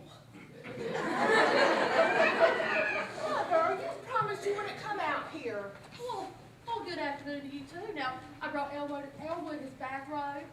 And what are you all doing sitting out here anyway? I thought you were committing him. Sit down here, girl. Okay. Oh, I will not sit down there. Say, how about you and me stepping out Saturday night, Myrtle May? You know, we could Certainly go out- not. Myrtle May, That's- come up here. Sorry. Now, he's a white slaver. Sit down. Is everything settled? It will be. Oh, I'm so glad. May I offer an opinion, Doctor? Oh, Oh, yes, by all means, please do. his opinion. Omar. That's the doctor I was telling you about. The one with the eyes. It's my opinion that Elwood P. Dowd is suffering from a class 3 hallucination, and the other party concerned here is the victim of autosuggestion. I'll recommend chalk formula number 977 for Mr. Dowd, and bed rest at home for... You do? That's my diagnosis, Doctor. Elwood P. Dowd will not see this rabbit anymore. He's used hundreds of psychopathic cases. Psychopathic cases? Now, my brother is not a psychopathic case. Now, nothing like that has ever run in our family. Mother, if you didn't think Uncle Elwood was psychopathic, why did you bring him here? Well, I couldn't take him to jail, could I? You know what? I don't know why Harvey had to bother your Uncle Elwood in the first place. I mean, out of all the people in the town, why did he even have to speak to him? Stop putting your oar in, keep your oar out. If this shock formula brings people back to reality, then give it to him. That's where we want Elwood. Well, I'm not sure it'll work in a case of this kind, Doctor. It always has. Harvey, he always follows Elwood home. He does? Yes, but you know what? If Elwood would get that formula, then he wouldn't be able to see Harvey. So when Harvey comes to the door, Elwood won't open it for him. And then when Harvey does come to the door, I'll deal with Harvey. Mother, won't you stop talking about Harvey as if there is such a thing? Harvey, you've got a lot to learn, and I hope you never learn it. Here he is. Well, good evening, everybody. Elwood, I brought you back home. Oh, well, thank you, Vita. Well, Chumley, what do? We've got to do something. We certainly do. We sure do. Yes, it's imperative. Well, while we're making up our minds, why don't we all go downtown to Charlie's place and have a drink? Let's do Oh, that. no, Elwood, you're going to stay right here. That's right, Uncle here, Elwood. Stay here, son. I plan to leave, but you want me to stay. Well, a element of conflict in any discussion is a good thing. It means that everybody's taking part and nobody's left out. I like it. I like that a lot. Oh, by the way, how'd you get along with Harvey, Doctor? We're waiting for your answer, Doctor. What? What's your decision? I must be along with this man. Will you all step into the other room? I'll have my diagnosis in a moment. Please hurry, doctor. I will. Now, Elwood, you stay right here, dear. Stay here. Right here. Oh, okay. Stay right here. Yes.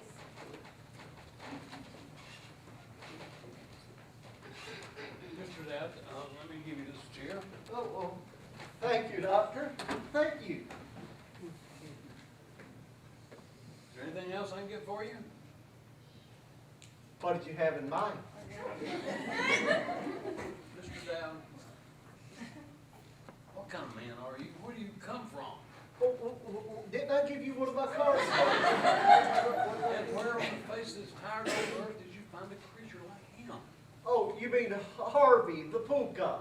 Is it true that he has a Is it true that he can give advance notice? Oh, well, yes, sir, I'm happy to say that it is. Harvey is very versatile. Harvey can stop clocks. What? You've heard the expression, his face could stop a clock. Yes, but Harvey says that he can look at your clock and stop it. And then you can go as far away as you want and with whomever you want and stay as long as you want. And when you come back, not 1 minute would have ticked off that clock. you mean that Einstein has overcome time and space. Harvey has not only overcome time and space, but any and all objections. does he do this for you? Oh, he's willing to do it for me at any time, but quite frankly, Doctor, I've never been able to think of any place I'd rather be. I'm always having a wonderful time. I'm always having a wonderful time wherever I am and with whomever I'm with. I'm having a wonderful time right here with you, Doctor. I know where I'd go. Where would that be? I'd go to Akron. Akron. Outside Akron, there's a cottage camp among a grove of maple trees. Cool, green, beautiful. All maple trees. That's my favorite tree, yes. I'd go there with a pretty young woman, a strange woman, a quiet woman. Under a tree. I wouldn't even want to know her name. I'd just be Mr. Brown. Well, why wouldn't you want to know her name? You and her might be acquainted with some of the same people. I'd send out for cold beer, and then I would tell her things that I've never told anyone, things that are locked up in here. And then I'd send out for more cold beer. Uh-huh. No whiskey. Beer good. Well, maybe under a tree, but she might like a highball. I wouldn't want her to talk to me, but as I talk to her, I want her to reach out a smooth, soft hand and caress my head and say, "You poor thing. Poor thing." Uh-huh. And how long would this go on? 2 weeks. 2 weeks? Wouldn't that get kind of monotonous? I mean, not but Akron, cold beer, and poor thing for 2 weeks? Oh, no, it would be wonderful. Well, Dr. Chumley, I can't help but feel that you're making a mistake and not letting the young lady talk. If she's been around, she might have picked up some interesting little news items. And I know for a fact that you're making a mistake with all that beer and no whiskey, but it's your 2 weeks. Cold beer and Akron in one last fling? God, man. Tell me, Mr. Down, would he do this for me? Well, he could, and he probably would. I've never heard him say a thing against Akron. Hey, by the way, where is Harvey? Why, don't you know? Well, the last time I saw him, he was with you. Ah, Oh, I know what it is. He's probably waiting for me down at Charlie's place. that's it, yeah, he's down at Charlie's. Well, if you'll excuse me, Doctor. No, Mr. Down, not in there. What? I couldn't leave without saying goodbye to my good friend, Dr. Sanderson. Mr. Dow, Dr. Sampson is not your friend. None of those people in there are your friends. I am your friend. Oh, well, thank you, Doctor, and I'm your friend, too. And your sister. She's at the bottom of this conspiracy against you. She's trying to persuade me to lock you up. She's took out commitment papers on you. She has your power of attorney. She got your safety deposit box key. She brought you out here today. My sister did all that one afternoon. That Vita certainly is a whirlwind, isn't she? God, man, have you no righteous indignation? Dr. Chumley, my mother used to say to me, in this world, Elwood, that's what she used to always call me, is Elwood, but she would say, in this world, Elwood, you can be oh so smart or you can be oh so pleasant. For years, I was oh so smart. Now I recommend being pleasant, and you can quote me on that, sir. Well, just the same, I would protect you, even if I have to lock your sister up. Would you like me to do that? Oh, no, Doctor. I wouldn't want Vita to stay out here, not unless she liked it out here. She wanted to stay here. Not that you don't have a very nice place here, Doctor, but I feel Vita she would be much happier if she were at home with Myrtle May, Harvey, and myself, because that's just, oh, Miss Kelly. Miss Kelly, diviner grace has never brightened this enchanting face. That's Ovid's fifth elegy. My dear, you will never, ever be any lovelier. And I'll never feel any happier, Mr. Dowd. I know it. Well, whoa. I wonder if I can remember any more of that poem. Hey, maybe this rabbit gag is a good one. Kelly never kissed me before. Ovid's always been my favorite poet. Yeah, good. Okay, you're discharged. There's the exit. Wilson, take your hands off that man. What? I apologize, Mr. Dowd. What, this guy with a rabbit? Apologize. I apologize. There's the door. Thank you, and if I leave, I will remember that. Hold on a minute, Mr. Dowd. Do women often come up to you and kiss you like Miss Kelly did just now? Well, every once in a while, yes. and I encourage it too. Hell with decency, I'm going to have that rabbit. Okay, go ahead and find Dr. Sampson. Dr. Sanderson, I'd like Just a minute, Mr. Dowd. Do you agree with that diagnosis, Doctor?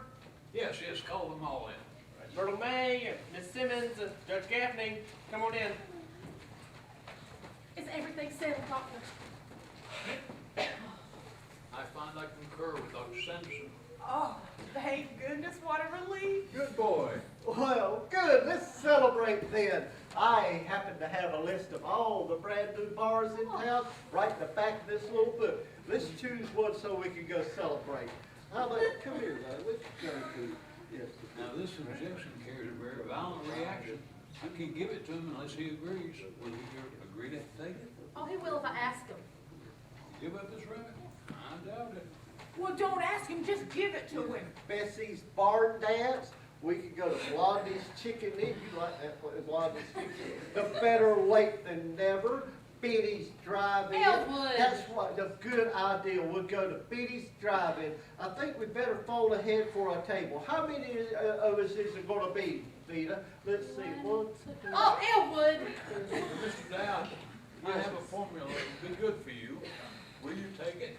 Elwood, you won't see this rabbit anymore. You will see your duties, your responsibilities. Well, Dr. Chumley, I'm sure if you came up with this formula, it's a wonderful thing. And if I happen to run into anybody that needs it, I'll be glad to recommend it. But sir, as for myself, I wouldn't care for it. I don't think I'd care for it. You hear that, Doctor? Do you hear that, Judge? That's what we have to deal with. Vita, do you want me to take this? Elwood. Yes, dear? Now, you're my brother. Now, I've known you for years, and I love you, and I'll do anything for you. Anything. But now, that Harvey, now he won't do anything for you. Now, he has made a fool of you all over this town. But don't be a fool. Oh, I won't, Vita. Elwood, you could have been anything you wanted to be. You know what? You could be sitting on that Western Board water company. You could be sitting there on that board if you just go up there and ask them. Well, Vita, dear, if that is what you want, Harvey and I will go down there tomorrow morning and we will ask them. Tomorrow? I don't want to see another tomorrow if Myrtle May and I have to live with that white rabbit. Now, we don't have a social life. Now, our friends can't come over. We don't have a life at all. I wish I was dead, but I guess you don't worry about that, do you? Well, I've always wanted Vita to have everything she desired. Are you sure about this, Vita? Yes. Well, Doctor, I guess I'll take that formula. Where did I got it? Now, here's Dr. Sanderson down. Say goodbye to the old fellow for me, would you, Doctor? How long will this take, Doctor? Just a few minutes. I'll You go go wait. in here. He said it wouldn't take too long. Oh, Mother, stop fidgeting. This is what we wanted. Well, I know, it's just, Elwood doesn't like needles. Come in, what do you want? He doesn't like I'm looking for- needles, and I just thought, Lady, you stepped out of my car and you didn't pay me. I'm sorry, how much do I owe you? To drive all the way down here from downtown, $275. $275? Oh, well, hold on a moment. I can't seem to find my coin purse. Mermaid, do you have any money I can pay the cab with? No, I used that money Uncle Elwood gave me for this hairdo for the party. Judge, do you have $275 I can borrow to pay the cab driver? Sorry, nothing but a check. We don't take checks. I know. Doctor! Doctor! Do you happen to have $275 that I could borrow to pay the cab driver? I don't have my wallet and I don't have time to get it. I gotta get ready for this injection. Sorry. I'm sorry, sir, but you're just gonna have to wait. My brother, he has the money and he's in there getting an injection, so he'll pay you when he gets out. You're gonna get my money from your brother, who's in there, getting an injection of that stuff they shoot up here. It won't take but a few minutes. Lady, I want my money now. Well, I said it wouldn't take but a few minutes, and besides, I want you to drive us back into town. And I said I want my money, or me and my cabbie is going back to town, and you can grab the bus at 6 a.m. Well, of all the pig-headed, stubborn things! I should say so. What's the matter with you? Nothing that 275 won't fix. You heard me. Take it or leave it. Oh, my dear. Move out the way. Dr. Chumley, I need to see Elwood a moment.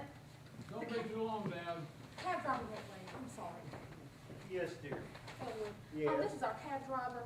He needs $275, but don't overpay him. Now, he's been very rude. I lost my coin purse somewhere. Oh, okay. How do you do, sir? Now, my name Elwood P. Logren's mine. EJ, how you doing? Hello, Mr. Logren. This is my sister, Vita. This is my charming niece, Myrtle Bay. She's single. This is Judge Gaffney, and this is Dr. Chumley. Hi. Have you lived here all your life, Mr. Logren? Not yet. Oh, do you enjoy your work? It's okay, I guess. I've been working for Apex Cab for about 15 years, and my brother's been working for Brown for near about 12. Oh, okay. You drive for Apex, and your brother drives for Brown. That's very interesting, isn't it, Vita? Here, Mr. Lockman, let me give you one of my cards. Better get on with this, Dad. Yes, sir, Dr. Chumley. Mr. Lockman, my sister, my niece, and I, we all live here at this address.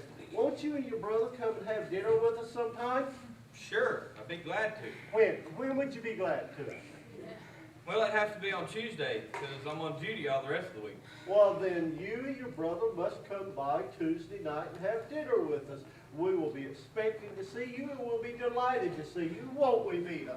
Well, I'm sure this man has plenty of friends. Vita, one can never have too many friends. Now, can one? Oh, well, here, let me go ahead and pay you, sir. Let me go ahead and pay you. Here, that was what, $275? Yes, sir. Elwood, Okay. you're going to have to hurry up now. Dr. Chumley is waiting. He's waiting, and I'll take it. Here you go, sir. Let's see, I'll tell you what, just keep the change, okay? And I'll be expecting to see you and your brother come Tuesday night. Once again, it's been very nice meeting you, sir, and I hope to see you again, okay? But I've got to go, if you'll excuse me.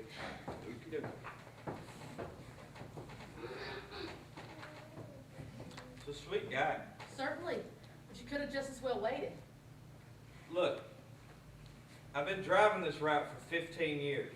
I bring these people up here, they get this injection, and I take them back. And I've got to tell you, it changes them. Well, I certainly hope so. No, you don't understand. When I'm bringing them up here, they're happy. We're talking about all sorts of stuff. We're watching birds. We're watching the sunrise. We're watching birds when there are no birds. We're watching the sunrise when it's pouring down rain. But it doesn't matter because they're happy. And in the end, I get a big tip, which makes me very happy. But afterwards, uh-oh. Afterwards, uh-oh. What do you mean afterwards, uh-oh? They crab. They crab. They yell at me about my driving, watch the road, watch the brakes, watch the intersection, have no faith in me, no faith in my car, But it's the same cabbie in the same car that it was 20 minutes ago when I brought him up here. And in the end, I get no tips. Well, my brother would have definitely tipped you. Now, Elwood has always been very generous. Don't count on it. Because when he gets this injection, he's going to be like everybody else. And it turns them into normal human beings. And you know what kind of dirty, rotten scoundrels they are. But it was very nice to meet you, Myrtle May. It was very nice to meet you, but I'm going to wait outside.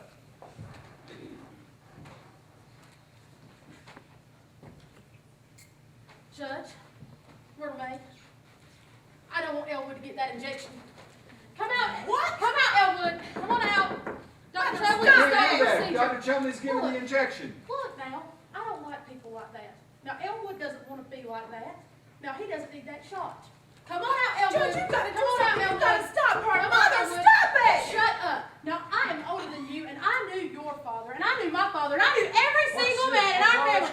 And I'm not putting up with Elwood. Hey, what's she doing? Sounding off again? She wants to stop the injection. Doctor, you haven't given the injection yet, have you? No, we're ready. Wilson, take the scissors away. Come on, lady, come Get on. your hands off me, you white slaver! You don't know what you want. You didn't want that rabbit either. What's wrong with Harvey? You know, if Myrtle May and I and Elwood, we want to live with Harvey, it's none of your business. You don't even have to come around. There's nothing wrong with Harvey. Elwood! Elwood! Oh, Elwood! There, Vita's all tired out. Well, She's have it gotta your walk way, but I'm around. not giving up my game at the club again, no matter how big this animal is.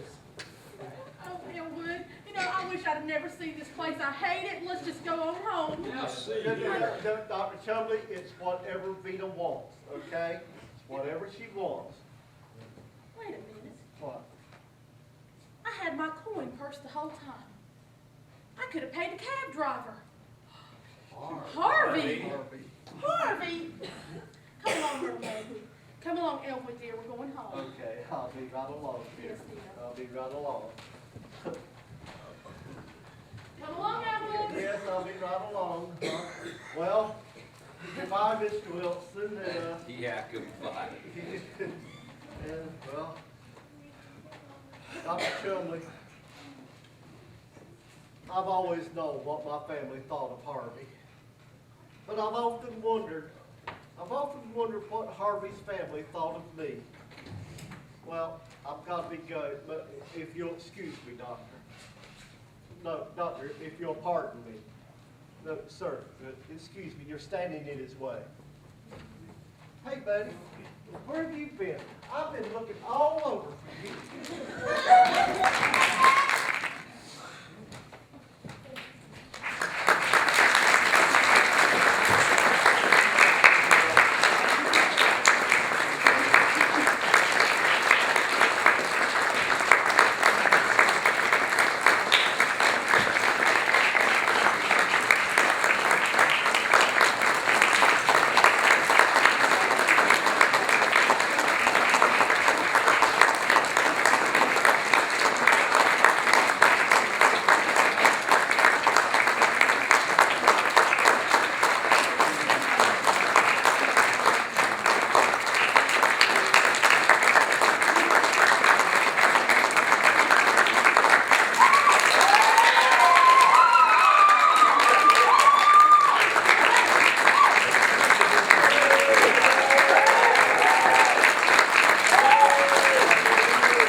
We're just gonna talk about you. Can we talk about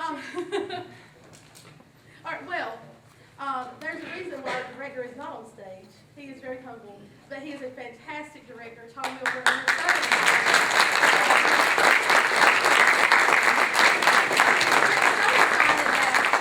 Able to be in this production with him. I know, speaking for myself, I normally am doing the directing, and I hardly ever get to be in a show, but I always am so excited to be able to be in a production with Tom. So our cast just got a little token for him. He did not want any big grand hurrah for him, but that's because he's such a humble and generous man himself. And we just greatly appreciate all the work he's done for us.